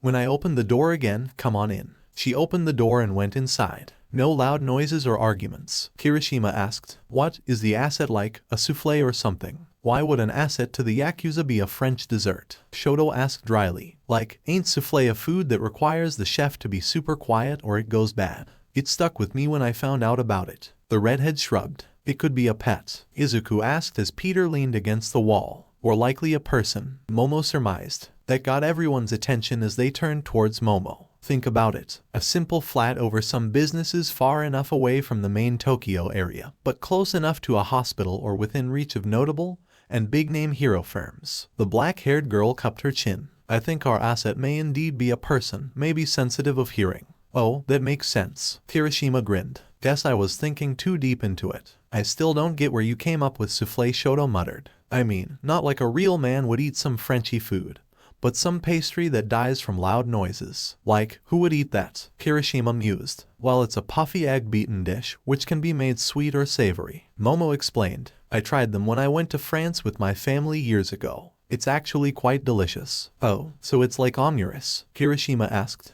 Oh, guess I can try it out. Omurice. Peter cocked an eyebrow. It's an egg omelet with rice, SpiderMan, Izuku said. If you like, we can take you to this one breakfast place next Sunday. Egg omelet that can be made savory or sweet. Huh? I've been here for over a year but haven't tried it. Peter smiled, his eyes crinkling in his mask. Sure thing. Breakfast of champions right there, Kirishima exclaimed. The door then opened, and Mirko popped her head out. What did I say about loud noises, riot? She hissed, causing the red-haired boy to jump. Sorry, he lowered his tone of voice. I mean, sorry, he whispered loudly as Mirko frowned and opened the door. Come on in. Uri, meet my team, Mirko said, and Peter saw her. A small white-haired girl with a horn and big red eyes looked their way as she hid behind Mirko's strong leg. This is Spider-Man, Deku, Creati, Shoto and Red Riot, Mirko said, her voice remarkably lighter and softer as Peter saw her smile and walk up. They're friends of mine and they're here to visit for a while. She winked as Peter's eyes widened. "Wanna build something in the toy room, Iri?" Sure," Iri replied meekly, the girl getting up as Peter saw her arms under the yellow shirt and blue jean overalls. "Bandages, many of them. You seeing this?" Peter whispered. "Yeah, I knew the asset was likely a person," Izuku whispered. "But, a little girl. Why would this girl be so important to the Yakuza?" "Boss, we got a hit," Chrono replied, walking into the dimly lit room. It was still early morning as he saw his boss standing over a bed. Various hospital equipment had been attached, keeping the occupant alive as Overhaul turned. "Where?" "Kawasaki, near the hospital." "I need to know where exactly," Overhaul growled. "We'll know when we are en route," Chrono said. "Car's ready, and I got my guys here to move the old man. The new escape tunnel is ready too, just gotta drive a couple of kilometers." Chrono looked back, seeing his nurses ready to move the bed's occupant. Those extra expenses came in big time. "Gonna be on a dirt road though and through a garage," Overhaul mused as he adjusted his mask. "You set our meeting with All for One at 8 this morning, here no less. If he finds out we're gone, we'll deal with it when we get to it." Overhaul turned and walked forward. "The moment we get Iri back, the better, especially if the heroes plan to raid in the morning." He glowered as he walked past. Chrono nodded to his nurses, and he let them do their work. They'd get the old man set in a van and relocated to a safe house with the same medical equipment. "Then we can hopefully kill two birds with one stone." He looked down, seeing a small spider scurry about on his green jacket arm. He'd seen it on a coat rack while taking a shower earlier. He brushed it off hard, sending it against the wall. "When I get my hands on you, Mirko, you'll beg for me to make you erupt in an explosion of blood," Overhaul thought darkly. "And I'll do the same to anyone in my way. Iri, you will be mine, and you will bring an end to this age of heroes, one way or another." As he walked away, the spider that should have been flattened by the impact scurried along the wall, unhurt. Katsuki always hated when fall began. His quirk needed him to sweat, and today might be one of the last days of the year to do so without some form of extra effort on his part. That wasn't the only reason he was annoyed though. "Why so glum, Bakugou?" said a voice as Katsuki turned. "Wish you were part of the action." The speaker was the hero that offered him a work study, a rather simple-looking guy with black hair named Radio. He had antennas sticking out of his ears, and from what Katsuki knew before taking his offer, his quirk, radio noise, allowed him to intercept electronic communications. He wasn't Ryukyu or even Orca, but he was one of the few who offered him a spot close to home. The rest were in God knows wherever the F like Hokkaido or some bum hick town in central Honshu. The radio agency was tasked with backline support to interfere and cut off any radio signals from the Hasekai base. The raid would begin once a system maintenance blackout was set to start, cutting off power to the district for a handful of crucial minutes. The blackout would provide ample time for the heroes to storm the compound and the underground facility that housed the Yakuza base. "I get it, kid. We all want to be part of the action," Radio said, even as Bakugou didn't answer. "But we have our jobs to do. Plus, you are still a kid." Katsuki growled. "I mean it. Sending kids into a raid. It was never gonna happen." Radio shook his head and felt his phone buzz. The man looked down. "It's starting." Katsuki perked up and looked down the street. He could see the traffic lights turning off, and even he noticed his phone vibrating over the loss of a phone tower nearby. And then he saw the swarm of vans coming from all directions, with police cars at their backs as they came around the walled old Japanese-style mansion that the shy Hasekai called home. The heroes burst from the back of the armored vans, Endeavor leading the charge like a flaming missile, and the fast thread that was Ed shot right behind him. Police circled the perimeter like clockwork, armed and ready as Katsuki's ears picked up even more noise. "Gunfire? Okay. Cutting some signals." Radio groaned, adjusting his frequency. "Calls for help from the Yakuza, trying to coordinate." The man smirked. Katsuki clenched his fists, wishing he could be in there. "The fuck? Why are some heroes out here?" Katsuki mused, seeing a few standing outside. Mount Lady and Kamui Woods amongst them. "Back up, in case anyone were to get through to make a break for it," Radio replied while focusing on the sounds from inside. "Okay, some of our guys are making progress." Some firefights inside, and then a massive roar of an explosion erupted. Katsuki's ears rang as he did his best to get back up, supporting himself with a handrail as he looked out at the source of the echoing shockwaves. "What the fuck just happened?" Shouda's ears rang, and his vision swam as something pressed down on his chest, crushing him. He groaned and hissed at his ankle being twisted by debris. His hands clawed for some sort of solid surface, but he could barely touch open air, and he felt the world turning. What the hell had happened? Shouda tried to blink through the haze, forcing himself to focus on something that wasn't shifting. Rocks were groaning under him, and finally his hand got something solid. It gave him an anchor, something to work with. Had the Hasekai planted a bomb? Is everyone all right? Called out Suneater as Shouta opened his eyes, feeling the massive turtle shell that had covered him and Rocklock recede. Suneater moved to stand up, covered in debris but had the massive turtle shell on his back to protect him. He struggled against the chunks of concrete and steel before the sunlight poured in. Well, what sunlight was available? Dust and sand blotted out the sky as Shouta coughed. Rocklock helped him stand. You okay? The hero asked. Ankles done, Shouta uttered, barely reacting to the injury. But I'll live. Suneater fell to his knees, panting as the turtle arm shrunk to his normal human arm. He looked up, wincing as Shouta looked at him. Suneater, are you? The student fell on his face as his power faded back into him. Shouta felt his stomach drop. The Hasekai base, or at least most of it, had been destroyed. Barely a few walls remained close by. Seems they got hit with the edges of something, and what was directly hit was now resting in what appeared to be an impressive crater. He could see various pieces of police officers scattered across the ground. Other heroes were crying out, screaming in pain and calling for help. He rose to his feet with Rocklock supporting him. My, it seems I may have overdone it, wailed a voice before Shouta and Rocklock turned to face it. Strolling from the center of the devastation was a man in a black suit. Still, I don't believe you were invited.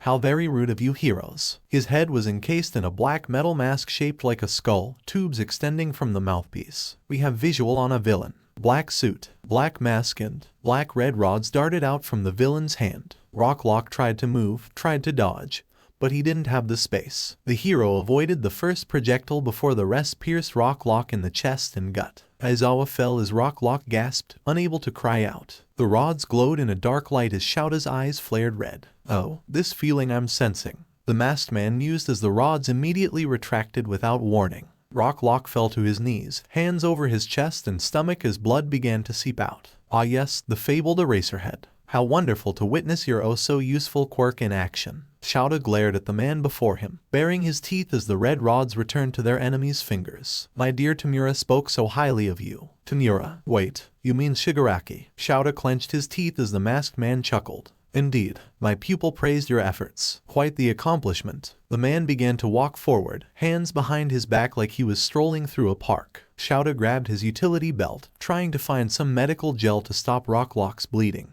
Now then, about that erasure of yours. The man's hand attempted to emit those red-black tendrils only for them to fail to emerge. It seems you can cancel all of these quirks. However, going from Tamura's explanation, it's only based on your line of sight so you cannot blink. And with all this debris and dust, I can only imagine how much you're struggling to keep your eyes open. The underground hero grit his teeth. He forced his still burning eyes to stay open, knowing full well it was the only thing keeping him alive. I must say it's truly unfortunate that you and I crossed paths. Against any other opponent, I'm certain you'd likely prevail. All these quirks Shouta felt his stomach drop into freefall inside him as his perception of the world slowed to a crawl. Was this it? He saw the explosion of flame as Endeavor charged towards them and the darting string of edge shot rushing along the crater to locate survivors. He knew their enemy's identity. He was all for one. A blur of blue and red caused the man in black to be sent flying to the other end of the crater. Shouta saw him, in all his massive hulking glory. All Might, he barked. What are you doing here? Shouta exclaimed. It's all right, Aizawa. All Might took a deep breath. Get to safety now. Leave this monster to me. With a snarl on his features, his smile gone, All Might rushed forward.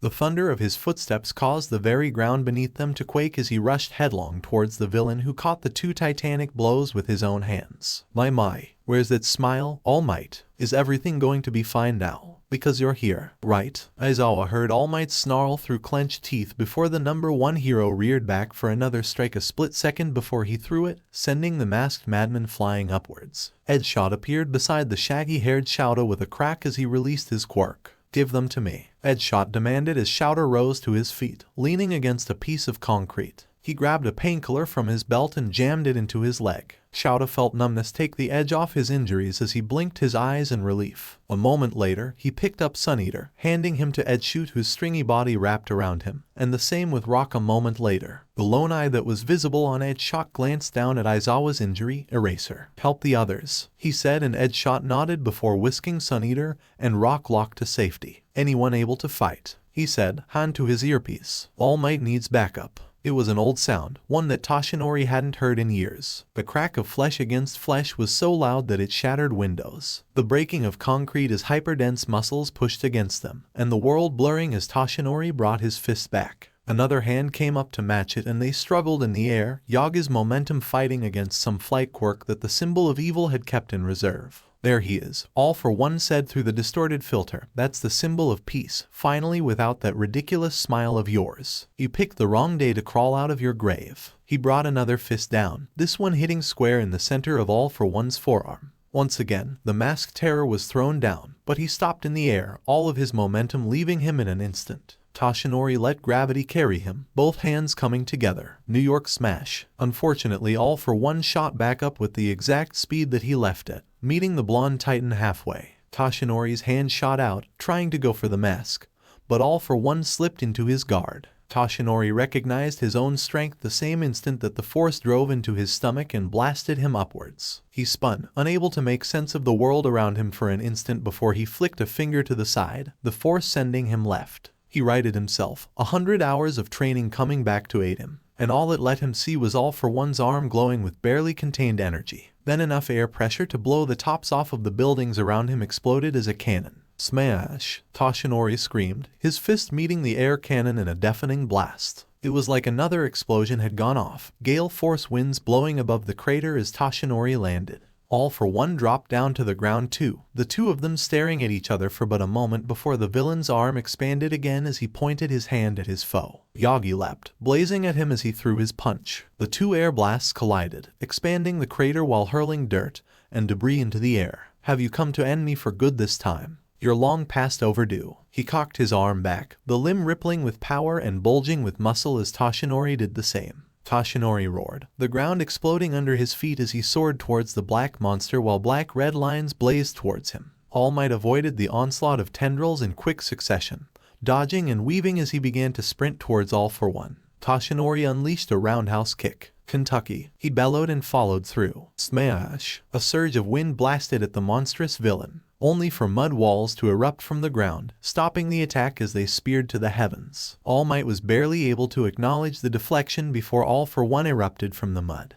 His fist now several times larger with foot-long metal spikes protruding from the knuckles. The symbol of peace barely had time to catch some of the spikes with his hands and lean his head back to avoid the rest, only to feel his body forced back, eventually colliding with a nearby building. As the structure started to give way from the sudden strike, All Might attempted to plant his feet to regain some ground. However, a sharp pain erupted in his forearms as additional spikes had erupted from All for One's fingers and into his arms. Spear-like bones, such a wondrously versatile quirk. Don't you agree, All Might? Rather than answer, All Might crossed his arms to grab the spikes and yanked backward, pulling his now stunned foe straight to him. Dakota smash. All Might's forehead slammed into All for One's mask with the force of a missile, hurling his nemesis away. The spear-like bones were torn from All Might's arms, with the villain himself crashing to the ground. Damn it, All Might groaned, looking at the large wounds on his arms. He immediately tore off parts of his sleeves and tied them around the wounds to stave off further blood loss. I can't afford to pull my punches. A wise sentiment, All Might. All Might immediately leapt high into the air as the long black tendrils shot forward, barely avoiding the attack. The dust quickly cleared, revealing All for One, whose mask was now noticeably cracked with a few of its pipes now detached. All Might could only glare angrily at his enemy, yet his eyes were also focused on the mask, now having a moment to properly look at it. Admiring your handiwork, All Might. All for One chuckled. You certainly left an impression on me in our last fight, and I've been eagerly awaiting the opportunity to do the same to you. Though this time, I intend to take far more from you than a few mere organs. The threat hung in the air,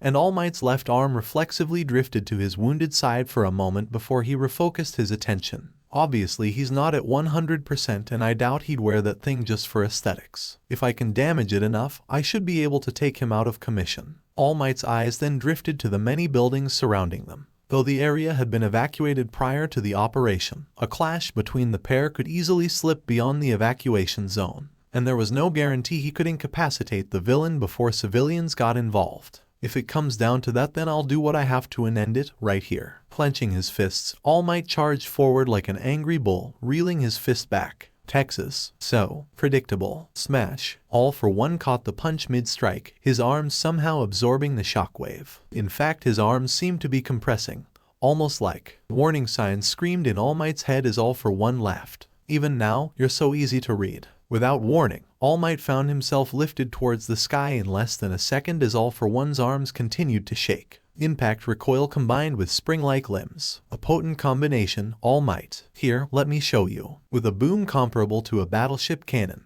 the pressure inside All for One's arms erupted, launching All Might upwards at a 90-degree angle. A dense bullet of air in his abdomen sent him rocketing upward whilst blood poured from his mouth to the ground below. The symbol of peace flew at an insane speed high into the air, struggling to right himself as blood continued to flood upwards towards his throat. Letting out another blood-filled cough, All Might focused his mind and quickly shifted to an image of his young protege. Hope you don't mind me borrowing one of your moves, young Midoriya. Pulling his left leg up, All Might reeled it back and swung it as hard as he could while twisting his hips. St. Louis Smash. The roundhouse kick spun his entire body like a top, finally slowing his ascent and causing gravity to once again take control. All Might wasn't concerned, however, his eyes zeroing in on where he could still see All for One. The villain was now flying towards the symbol of peace at an impressive speed, seconds away from catching up. All Might's eyes drifted down again to his legs and an idea immediately formed in his head. He leaned his body forward, making it so he was now falling face forward. He pulled his legs in, compressing his muscles with as much strength as he could muster. All for One rapidly ascended, preparing to unleash another attack with his tendrils in an effort to skewer All Might. Yet as he drew closer,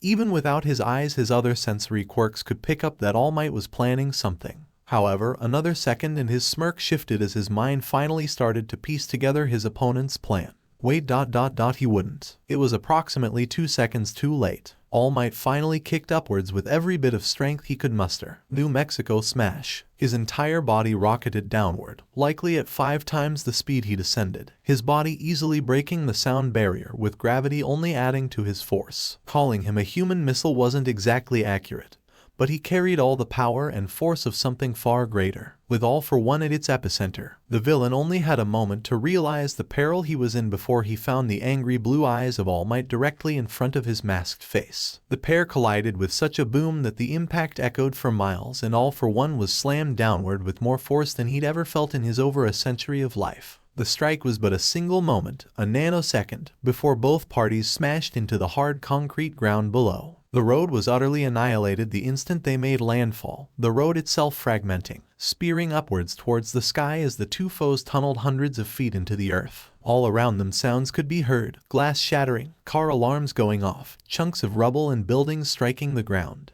It truly seemed as though a disaster had occurred, and yet the deeper one went into the hole, the quieter things got. Outside of the rumble of the shifting earth or flowing of water from ruptured pipes, there was little else. The silence was momentary as a mountain of rubble erupted and a massive fist pulled itself free, All Might climbing out of the makeshift tomb. The hero looked rather worse for wear, blood staining multiple parts of his costume, his signature hair disheveled and smeared with dirt and blood. The hero himself struggled to breathe, coughing up blood every 3 breaths or so, yet he still managed to stand. The sound of rubble shifting brought his attention to the nearby pile, which finally shifted apart, revealing the villain who was in an equally sorry state. It seems I've underestimated you, All Might. I dare say you must truly want me dead this time around. Despite the joking words, his tone was far from mirthful. The previously ghoulish mask was in pieces. The entire skull-like dome was completely destroyed, revealing the bald and scarred flesh beneath it.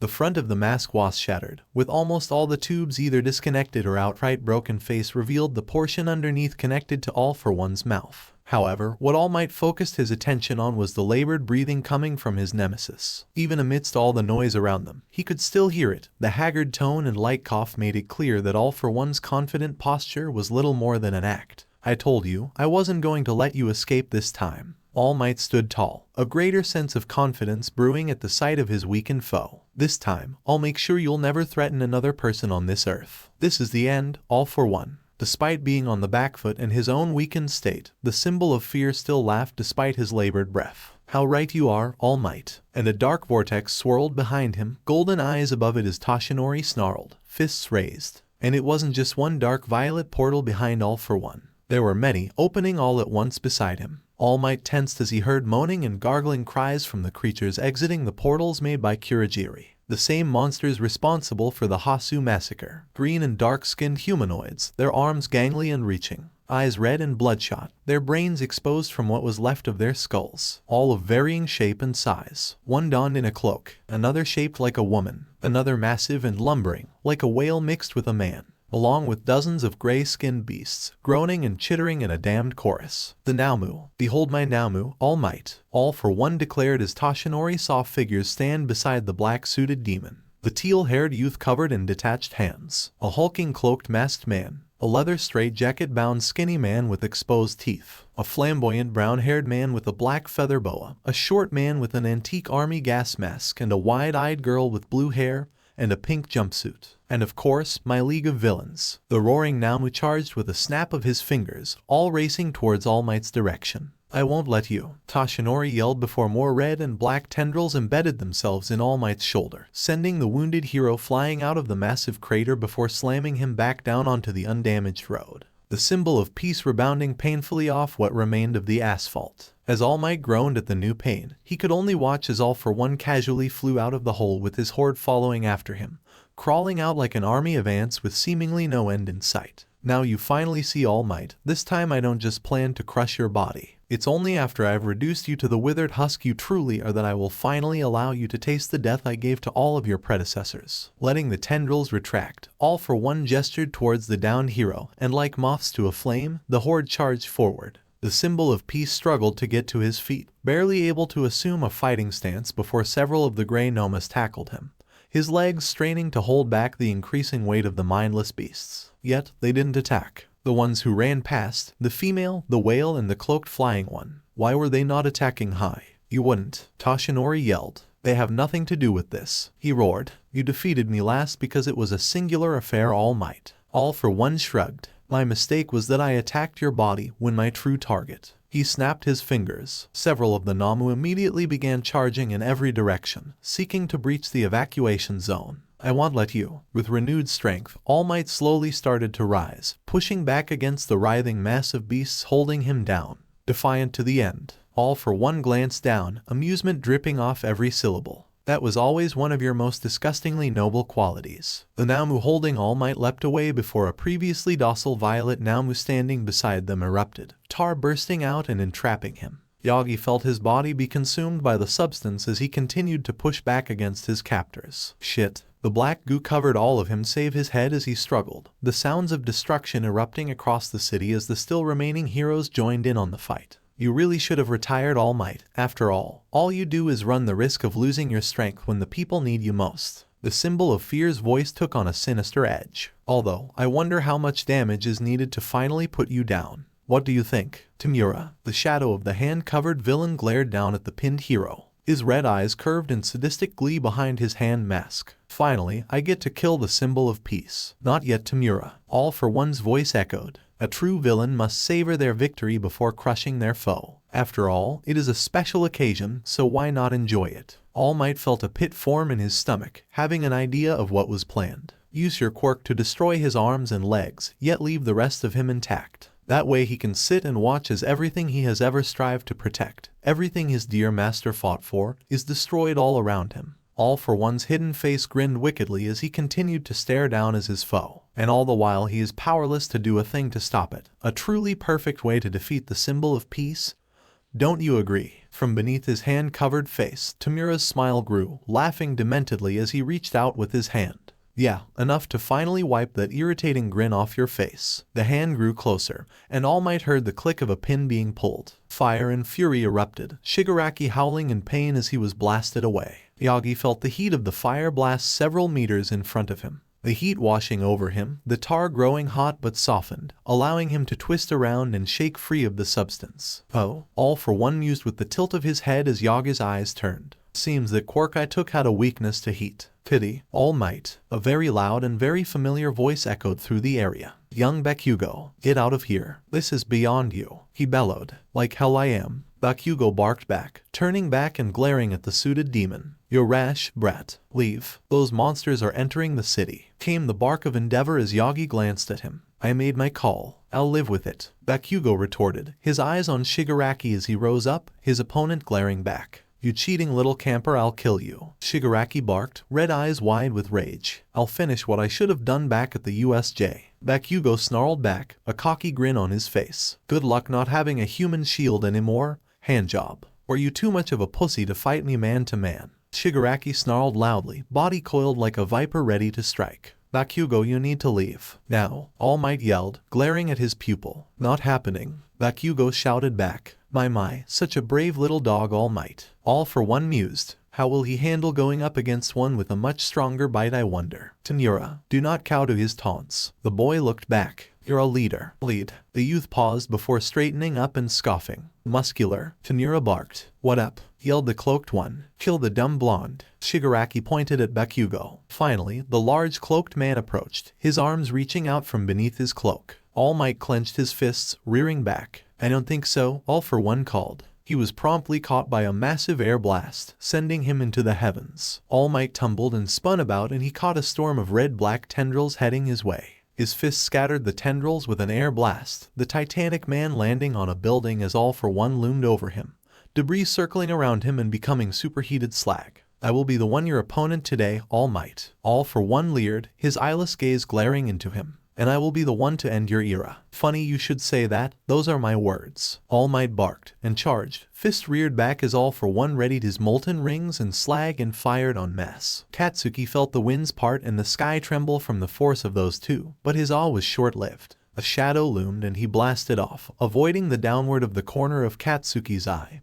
He could see the darting form of Edge shot circling the crater, trying to neutralize the various Namu rushing out en masse. He could even see the towering form of Mount Lady kicking and quaking the ground, trying to stomp on several of the monsters. "Kid," he heard Endeavor cry out before a blazing Namu rushed at him, jets emerging from its back as Bakugou focused his attention on Cloak. "You got your eyes all set on me. Good, I like a guy with focus." Cloak, or Muscular as Handjob called him, took a step closer. Now then he ripped the cloak off, unveiling a bare-chested titan of a blonde man, body rippling with muscle and eyes like a bloodthirsty demon. "Let me see you bleed," he bellowed, charging. Katsuki growled and blasted off, seeing the man's body begin to bulge, flesh swirling out of seemingly every pore as he dug into the earth. "Come on, get back here, kid," he yelled as he clenched the debris and flung it. Katsuki felt fear rush through him as he avoided the shotgun spray of as he felt one pierce through his ear, and his flare-out accessory near it. Muscular leapt up, faster than Bakugou could anticipate, and reared his fist back. Bakugou aimed with his gauntlet and pulled the pin,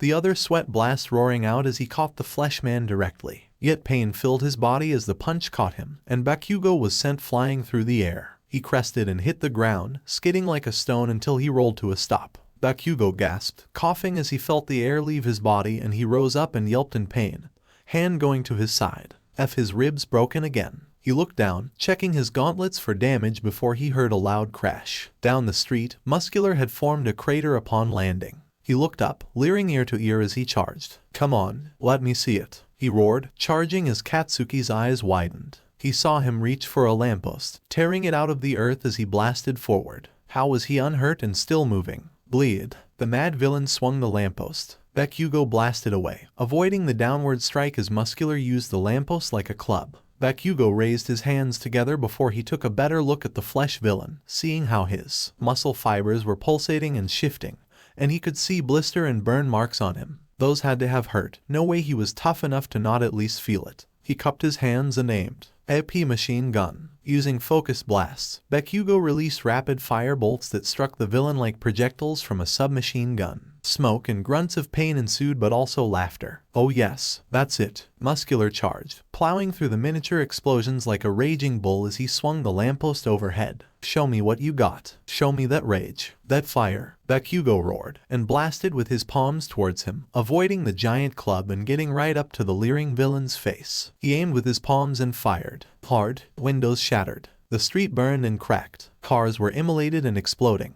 The concussive force of his explosions sent the massive villain flying into a jewelry store as Bakugou brought his hand up and sidestepped a massive safe being thrown out as he blasted aside. "Heta," Yet more laughter. Ha ha ha ha ha. Not bad. Muscular strode through the flames, his fibers twitching uncontrollably, singed from the fires, some torn, but all regenerating on the spot as the blonde villain rubbed his ear. He dragged a torn-out countertop behind him, scraping the asphalt. Think you took the hearing out of one of my ears. I can see that lust for blood inside you too. I can see it in your eyes. Just like that American kid who trashed your ass months back. He licked his lips. You want to spill my blood too, don't you? Just like me. The boy snarled as Muscular grinned darkly at him, dark memories resurfacing. And nothing like you, fucker. Bakugou hissed. Everyone is like me at some point in their lives. Muscular breathed, looking like some sort of hulking demon as his fibers went taut around his body. Bakugou snarled. All right, let's go. Muscular roared, charging into the fray with all the laughing tenacity of a berserker. Mayhem. That was what was going through Kamui Wood's mind as he sped along his wooden rope lines across skyscrapers. Dozens of those gray-skinned monsters, Namu he recalled, barreled out of the crater. He jumped through the air, seeing the massive wooden barricade he had conjured being chipped away more and more from the attacks of those screeching and baying monsters as he fired another large batch of wood, covering the entire street from building to building.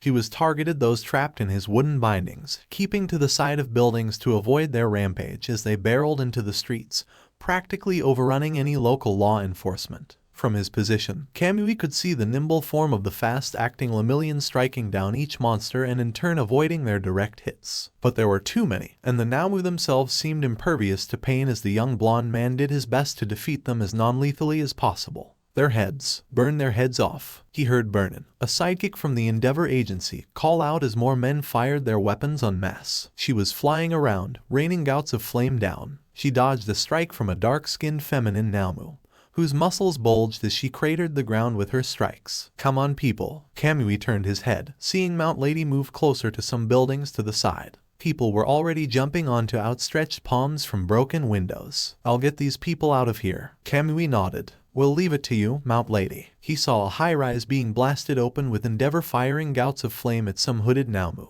He heard the quakes as Mount Lady trotted away. He could see Death Arms doing the same, putting up boulders and making barriers as police assisted people, the heroes practically becoming a living barricade of the incoming army of monsters. The massive dark whale-like Namu ran up the ledge, and was tackled by the larger form of Ryukyu. You're going nowhere, the dragon shouted. The whale roared, causing everyone's ears to ring in agony and glass to shatter as Kamui yelled in pain. Some sort of noise quirk, almost akin to Gangorka's own sonic attacks. Ryukyu, with all her might, slammed the whale Namu to the ground, its mouth now causing the ground to rupture and quake. She reared her fangs back and chomped down on the brain part of the beast, making the Namu thrash as the two house-sized monsters did battle in the streets. To think the Yakuza was in league with the League of Villains, Kamui glared as he shook his head, his hearing returning to him as he caught a bunch of Namu who were about to attack some policemen. He slammed them into a wall with a hard crash as he landed safely on a wooden platform. Kamui grunted as he conjured more wooden tendrils, sharpened like spears. His wooden limb was shredded by an incoming tsunami of something sharp.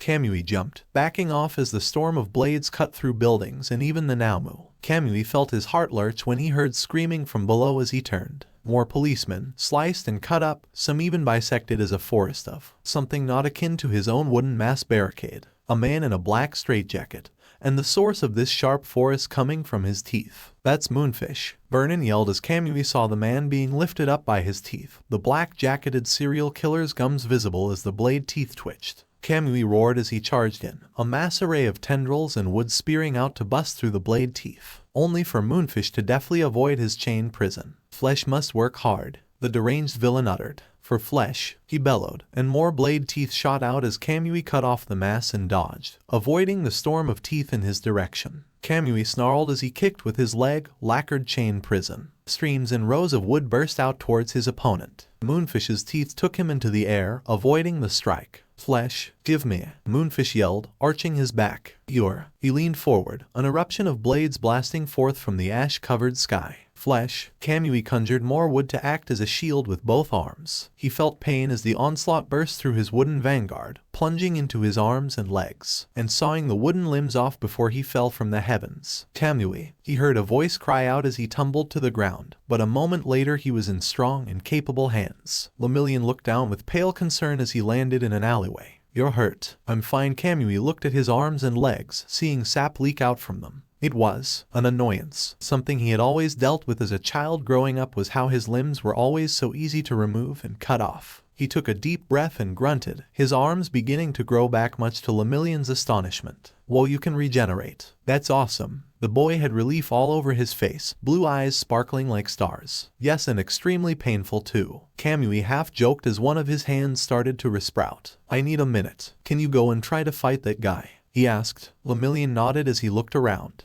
Sure, but he heard a gargling cry, and Kamui yelped as he was tossed into the air before Lemillion roundhouse kicked a Naomu in the jaw. However, with a twirling haymaker, the muscular teen sent the gray-skinned beast slamming into the wall before it wobbled and fell down. Kamui came down to land in Lemillion's waiting arms. "Gonna need to hide you all." He turned and lifted up a dumpster's lid as Kamui despaired. "Oh come on, it's only for a minute. Besides, no one will ever suspect it." Lemillion gently placed him inside, Kamui coughing and gagging as he felt his feet and hands beginning to slowly grow back. He gave him a beaming smile. "Just hang tight. I'll do my best." He lowered the lid and Kamui sighed in utter frustration. "I pray Mount Lady never hears about this." Mirio yelled as he punched through the next Naomu, sending it sprawling and its teeth knocked out as he ran back into the boulevard. Moonfish was high above, walking like some giant blade-legged spider as more Naomu fought with police officers, Burnin, and the other heroes. A massive gout of flame erupted overhead and he saw Endeavor chasing after the cloaked villain,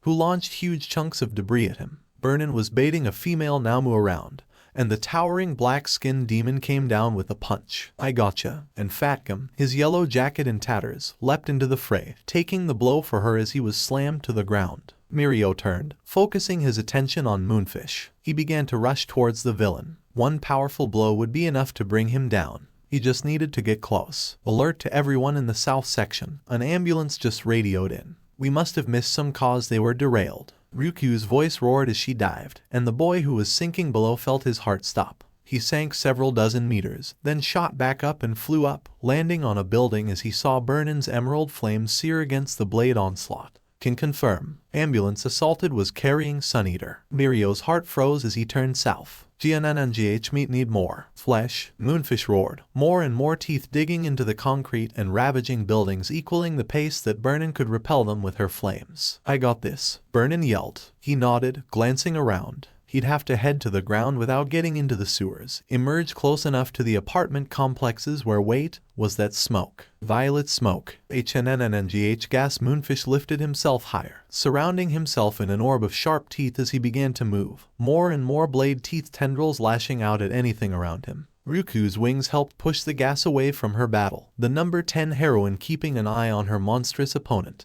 and the environmental hazard. But the gas she blew away with gusts of wind was only going to another side of the city block. And the roaring Naomu, with blood leaking from his head, kept charging and leaping at it as it bit her tail, and slammed her back down to the ground with a thunderous crash. Lemillion saw some police officers nearby be swamped by the surge of gas and his heart fell upon hearing their cries for help. He took a deep breath and sank into the floor, falling as he angled himself towards Tamaki's direction. He propelled himself south towards the last known location where Tamaki was upon releasing his quirk, emerging above the ground as he held his breath and leapt over buildings. "I'm heading back in." He heard Kamui in his earpiece as Mirio catapulted himself once more, his head angled as he saw the ambulance toppled over. He can see the driver unmoving, and paramedics gasping and bleeding. He ran towards them, his heart aching. "Was this everyone? You guys okay? Where's Suneater?" he asked. His head went on a frantic swivel, looking up, down, around, and then he found him. At the top of an apartment complex. "Tamaki," he called out. But his best friend didn't respond, and Mirio sank below the ground and catapulted up, landing atop of the roof and the boy standing. Ram rigid. "Hey man, you okay? Are you?" And the boys lashed out and Mirio practically gawked before months of training from Night Eye kicked in like a well-honed reflex, Tamaki's hand passing through his face harmlessly. "What gives, dude?"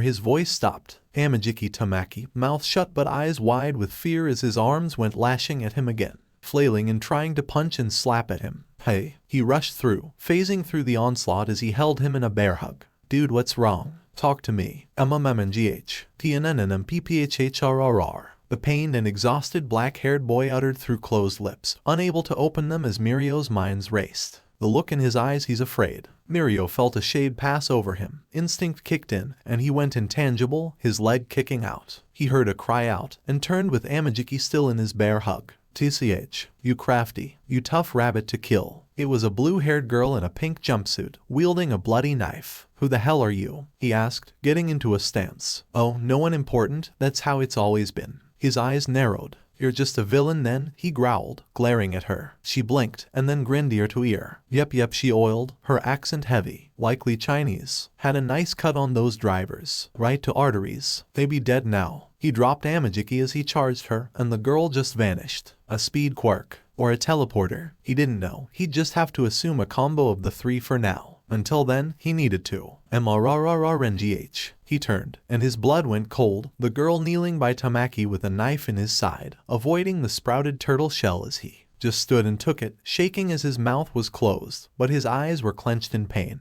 Bastard, Mirio bellowed, and he sank below the floor and launched out, lashing out with a fist, only to see her vanish again. Too slow, yellow rabbit. The blue-haired girl called out as Mirio turned, seeing the girl twirling her knife. Tamaki wouldn't be acting this way. His body was unnatural.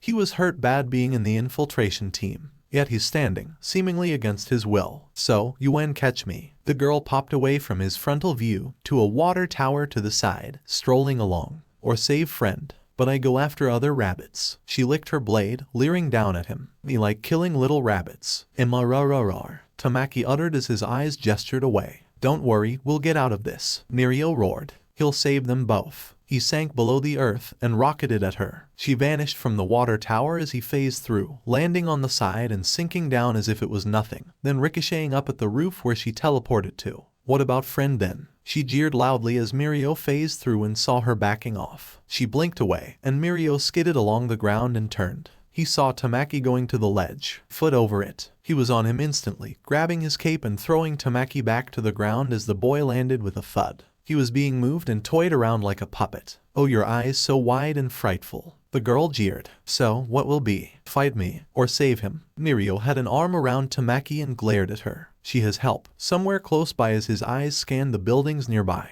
Anything with windows. It was but for 2 seconds. She was gone. Tamaki was soon above Mirio, lifting him high over his head like a sack of potatoes as the girl blinked into the side and swiped with her knife, laughing as her knife phased through Mirio's ribs. The blonde lashed out with a kick, but the girl avoided the kick with all the dexterity of a street dancer. Tamaki stepped into his view, the teleporter appearing above the both of them. Mirio lunged forward, grabbing his friend and throwing them both to the ground to avoid the downward slice of the teleporter as she had wide manic eyes. Angry rabbit gone. Scared rabbit I see. How. Very good how indeed. She leered, and Mirio lashed with a quick jab.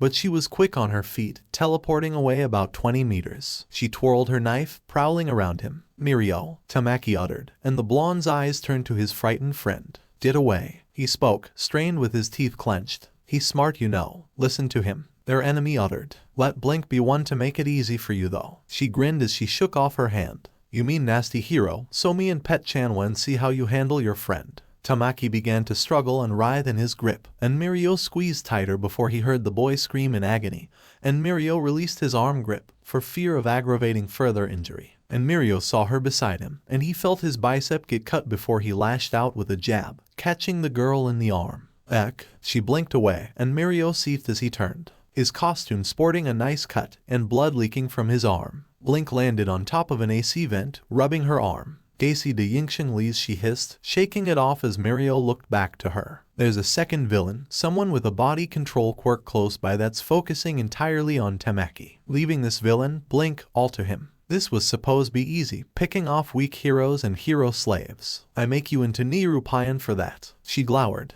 You and boyfriend there. She giggled. Myahihi. Killing hero couples always fun. Mirio looked down, Tamaki looking up at him with tears in her eyes. Teeth clenched. Just leave me. Go. The hero Lemillion never felt as angry at the encroaching blue-haired stabber. She could just teleport in and do the coup de grace. No, she was enjoying this, watching him bleed, seeing Tamaki suffer as she was smiling ear to ear. Not happening, Mirio growled, standing up. Wow, ambitious. Blink uttered. But dumb though, you die. Today. She licked her knife once more, and Mirio's eyes scanned the area, and took stock of the situation. Where was this puppeteer hiding? This pet Chan. They were on a building with others around, windows in sight. Some looked clear, some were open. Some had blinders and drapes. Pet-chan had to be in one of them if he had to use his body control quirk. Night-Eye mentioned quirks have limits. A quirk this powerful has to have one with a suitable distance and range. Tamaki was able to talk a little now too. Before he could barely speak at all. Was it the puppeteer's range? His quirk fading? Tamaki's prior injuries? Or the pain Tamaki was in making him more lucid?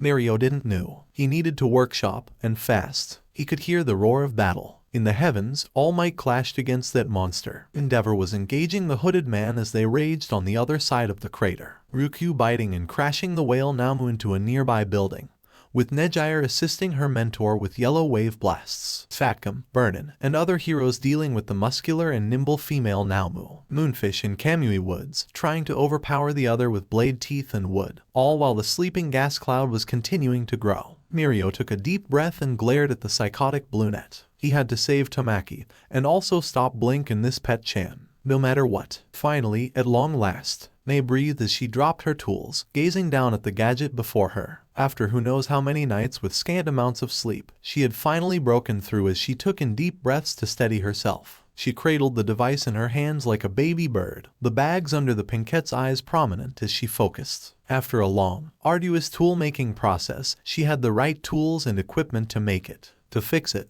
But it wasn't enough. It wasn't the same, it couldn't be. She'd need to take it apart bit by bit and... "Yo Hatsum, get in here," yelled a voice that startled her as she turned, her target eyes becoming pinpricks as she brought the device to her bosom to cradle and protect it. The boy poking his head and looked normal, Blaze. But he was with other support students. Faye didn't need them. What? There's two huge battles going on right now. They cocked an eyebrow before scoffing. Heroes and villains. That was normal hero work at play. They always fight villains and... "Hey, isn't that Parker?" She bolted up, barreling towards the group that was watching on their phones. In one phone, a flaming dart danced across the sky against some monstrosity. Explosions erupted down a boulevard. The bottom caption read Jinoshi Ward Disaster. Heroes and villains locked in battle. Another phone screen showed the sight of Spider-Man swinging across a glacier doing battle against a trio of villains, leaping in and kicking against one covered in crystalline growths. She could see the news headline underneath the action. "Villain attack near Kawasaki Hospital." She could see a tear in that suit. The red and blue one. She scampered back to the studio, running faster than she ever did. Minutes earlier. "So you're heroes?" the little girl, Eri asked as Peter sat inside the flat. "Yep,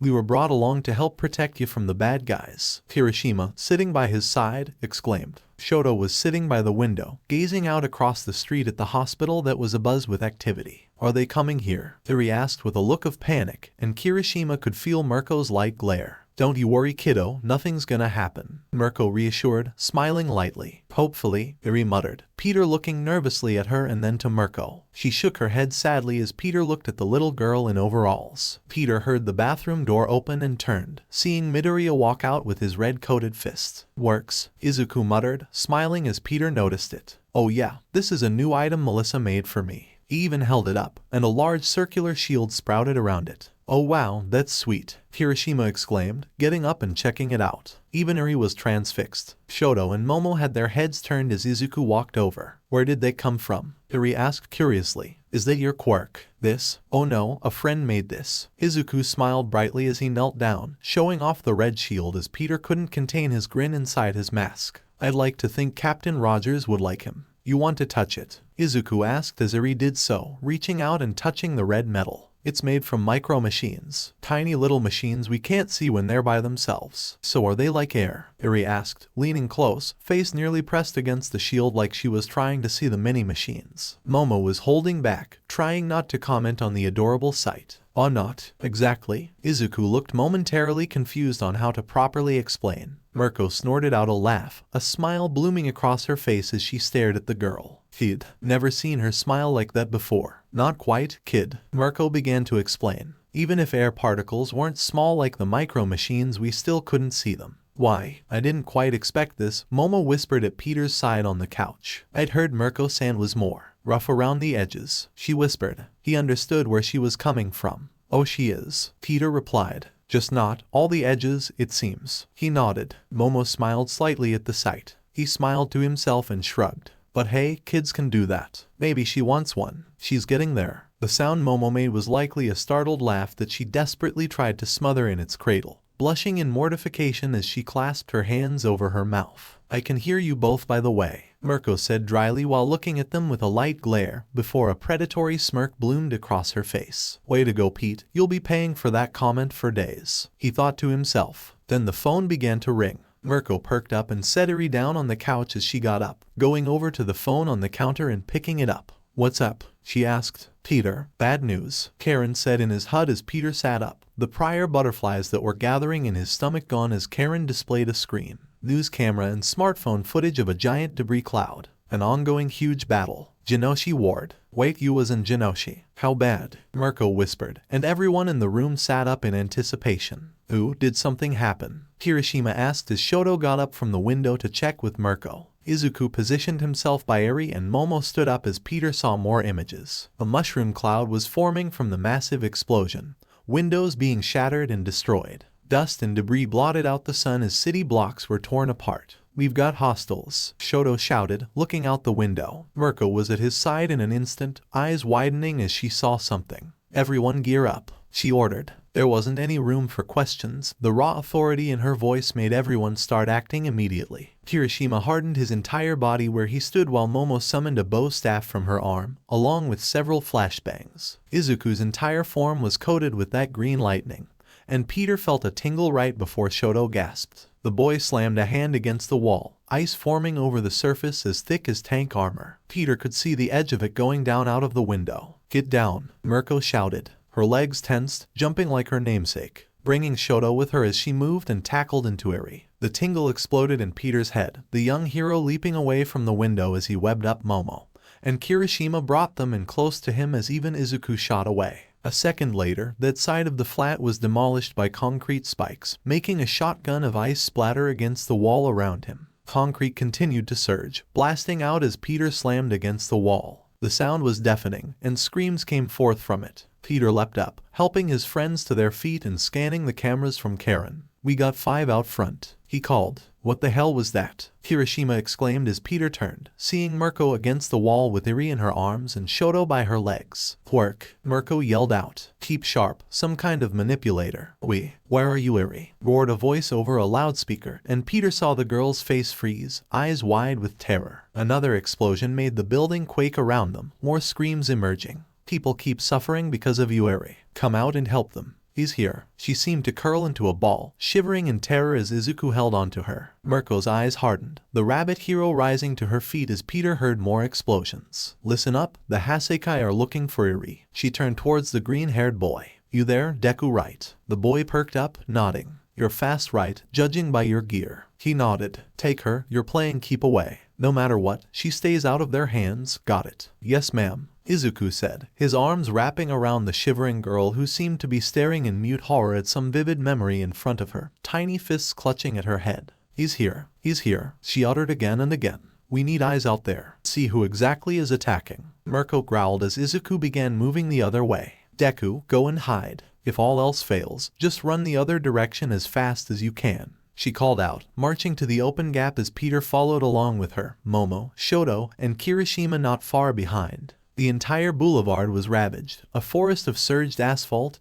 and concrete spikes. At the far end was a similar wave of destruction. Peter could see a man within the middle of it, 2 vans of individuals emptying out. They all wore masks. Most of them wore Plague Dr. Beak masks as Peter heard the yelling and crying out. "There you are," Mirko growled. Overhaul was the one with the loudspeaker, and he looked like he had some armor, with his arms covered in beige bone plating, and he had 4 slender arms instead of 1, his veins prominent. Yet he was speaking not from his face, but from his hand. A zoom in on the HUD showed a mouth on the hand. "What the hell is his quirk?" Peter asked. "Come out," the man called from his hand, "before I tear this entire city apart. You don't want to be a bad girl, do you, Eri?" And no, I'm a bad girl. Before Eri could so much as say another word, Mirko had bounded over to her side, a hand over her head. She looked down at the girl and shook her head, peering down with a confident smirk. "I'm picking up multiple people in need of immediate rescue," Karen said in his ear, and Mirko turned, eyes wide. "Who is that in your ear, Spidey?" she asked. Peter winced. Not really the best time, but no way around it. "My girl in the chair." Karen, girl in the chair. or the foo screw it. Later, Mirko huffed, "Spider-Man, get the civilians out of here. You're the only one fast and strong enough to do so. Deku, get Eri out of here. Red Riot, get out there and give the villains something else to hit. Creati, Shoto, your range support. Anything they're not punching you're making wish they were dead," Mirko uttered. She gripped the side of the wall, baring her teeth. "Birdface is mine." "Got it." Peter nodded, offering his arm as Momo hopped on. "On my mark," Mirko uttered, her thighs bulging with muscle as she angled herself towards the group. They hadn't spotted them yet. "Now," and she erupted, blasting out of the apartment like a missile and catching the four-armed monstrosity in the chest, sending him flying into his mountain of asphalt spikes with a crash. Peter aimed up, slinging to the wall of the hospital as his HUD updated, looking for the enemy. He saw the glacier surge from Shoto and Kirishima roaring as he ran along the rooftops. "You're going down," he yelled, hardening as an extra ice pillar emerged to give Kirishima a boost as he hardened up, coming down to the ground with a slam as the thugs scattered. Kai snarled as he recovered with the taste of copper in his mouth, blasting aside stone and asphalt as he glared at the source of what hit him through several walls and spires of debris, covering him to the brim with dirt. He put a hand on his chest, remaking ribs and bruised organs as well as eliminating that filthy dirt. Mirko stood there, stance low and legs spread as his men fanned out. "You're going down here, fucker," she snarled. "I couldn't." Kai's hands landed on the ground. He'd already blasted apart Nemoto's body to give him extra durability, the confession quirk to try and guilt Luriri out, and an extra set of arms, which had proven fruitful. Had he been in his normal state, that one blow would have ended him instantly. She was already rushing forward in a blur, foot going for his head. His arms grabbed hold of the ground which promptly exploded under them. Spikes appeared beneath her and between them, Kai letting himself fall into the now empty space to dodge the attack that pulverized concrete. The grimoire, stone and asphalt merged into a white and black swirl of debris and erupted down her path. Mirko leapt away, avoiding the strike as Kai smirked. He saw a surge of ice break through the wall of concrete, and he snarled as he used his left hand, sending stone to collide with it. "Endeavor's brat, huh?" he grit out, but his eyes were only on Mirko. She launched another attack at him as Kai reacted in kind, his own arms lashing out to strike her and end this charade in one fell swoop, only for her to twist and contort her body, her feet driving at his shoulder. Kai's voice choked out, gargled with pain as he was sent flying along the ground. Snarling, his hand clasped onto his shoulder to repair his broken bones while the other caused the ground to crackle and shake. With a yell, he swung it upwards, a wave of stone surging out in her direction. He could take whatever she dished out. All he needed to do was wait for the right moment. Retrieving Eri was paramount, but no matter how long it took, he refused to leave until Mirko was a literal stain on the ground. Shoto bit back a curse as he slid down a glacier of his creation, a barrier-covered duo charging toward him. He fired another bout of flame, but it washed over them once more, the barrier keeping them safe. "Oh come on Tengai, let me feel something here will ya?" The bulkier Rappa barked. "Boss's orders, no one's touching us if I can help it Rappa." The smaller one, Tengai, said. Shoto snarled and fired another surging blast at them, but the orange hard light barriers made his flame useless. Unbelievable. But Rappa couldn't attack him with the barrier up. Shoto warmed up his frozen half, relocating to the ground as Rappa and Tengai went on the attack. Shoto's ice immediately launched forward, the barrier quickly rising around them. Rather than be discouraged, Shoto poured on the ice as much as he could, wrapping the barrier in a thick cocoon of cold. He heard Tengai shout out in distress, but Rappa laughed it off. "Is that all?" The ice wall erupted into snow as Rappa charged forth like a raging bull, small chunks of ice falling off his fists. He's fast." Shoto barely had enough time to leap back and summon a thick coating of ice around his chest before he felt Rappa's fist crash straight into it. The ice armor absorbed some of the impact, and his last moment backstep softened it, but the strong arm still smashed into his gut. All the air in his body left him as he was sent flying down the road, skidding along the ground before he rolled into a heap. He coughed, trying to get his bearings. "I think he cracked 2 of my ribs." The young hero winced as he struggled to stand. "I can't survive a direct hit from that guy. Gotta keep them at a distance." "Geez, you're a massive disappointment, you know that," barked the hulking Rappa as he marched towards him. "Number 2's kid." He leered as Shoto lifted his eyes and glared. He saw movement out of the corner of his eye. He readied his flames, and Rappa let out a shout of pain as Kirishima crash-landed on his back between his shoulder blades, having jumped from the roof down to the man as debris shot up and Shoto rose to his feet. "Todoroki, freeze him up," Kirishima yelled, arms around Rappa's neck as he was in full hardening. Rappa growled and tried to elbow the redhead in the gut. I can take it. Shoto took a deep breath and fired his ice surge towards them, only for that orange barrier to appear and freeze over the barrier. He stopped while his heart went cold. Kirishima, he was trapped inside with that Yakuza. Shoto unleashed his fire, the gout of flame melting the ice into steam as he could hear grunts over the torrent of flame. He stopped, and on time as Kirishima was sent flying over to him, landing in a heap. You okay? Shoto yelled as the redhead rose up, a smile on his face as he had a hand to his stomach, which was still in its hardened state. However, Shoto could see visible cracks and bits of blood leaking out. Even with his hardening, he still took damage. I'll live. What kind of man would I be if I let a few licks from him take me down? He grinned dangerously as Shoto turned, Rappa casually walking through the steam, his partner not far behind him. This is bad. Neither one of us can handle a prolonged fight with the big one, and any attack we try the other one blocks. If we don't find a way around his barriers, we're finished. Shoto quickly tried to think of some solution, though he was interrupted by the Yakuza pair shouting. If the boss didn't like you, you'd be so fucking dead, Tengai. Rappa growled. I'm following orders to ensure you don't kill yourself, fool. Tengai sniped. TCH, no matter. Yo firecrotch. Rappa yelled. Nice ambush hit there. Wanna go for a little fisticuffs? He said, raising his hands, gesturing them to come to him. I'm down if you are. Mano e mano. We have a job to do. Quit being such a bloodthirsty brute and kill them already. Tengai chided. Hey, I can have fun on the job too, jack off. The big guy hits like a truck, but that barrier is an issue. Shoto murmured. We need to separate them. Obviously, Kirishima uttered as he rolled his neck. Let me at the big guy. You find a way to neutralize that monk there. He smashed his fist into his palm. You going to be okay? Facing him alone, Shoto asked. Kirishima's hardening became more pronounced in his arms and face, like a boxing face guard. Even his eyes looked hardened over. We got a job to do here, Todoroki. And what's the word Ace would use? Divide and conquer. He smirked as Shoto blinked and then looked back. Don't worry about cooking me with your flames or freezing me up. Just take out that monk guy. Once you do that, Rappa there is cooked. His sharpened eye went over to him. Don't worry about me. I can take it. And Kirishima marched ahead. Despite Kirishima's confidence, Shoto wasn't convinced. There has to be some kind of way around that barrier. Every quirk has some kind of weakness. I just need to figure his out. Oh, you gonna come at me, Red?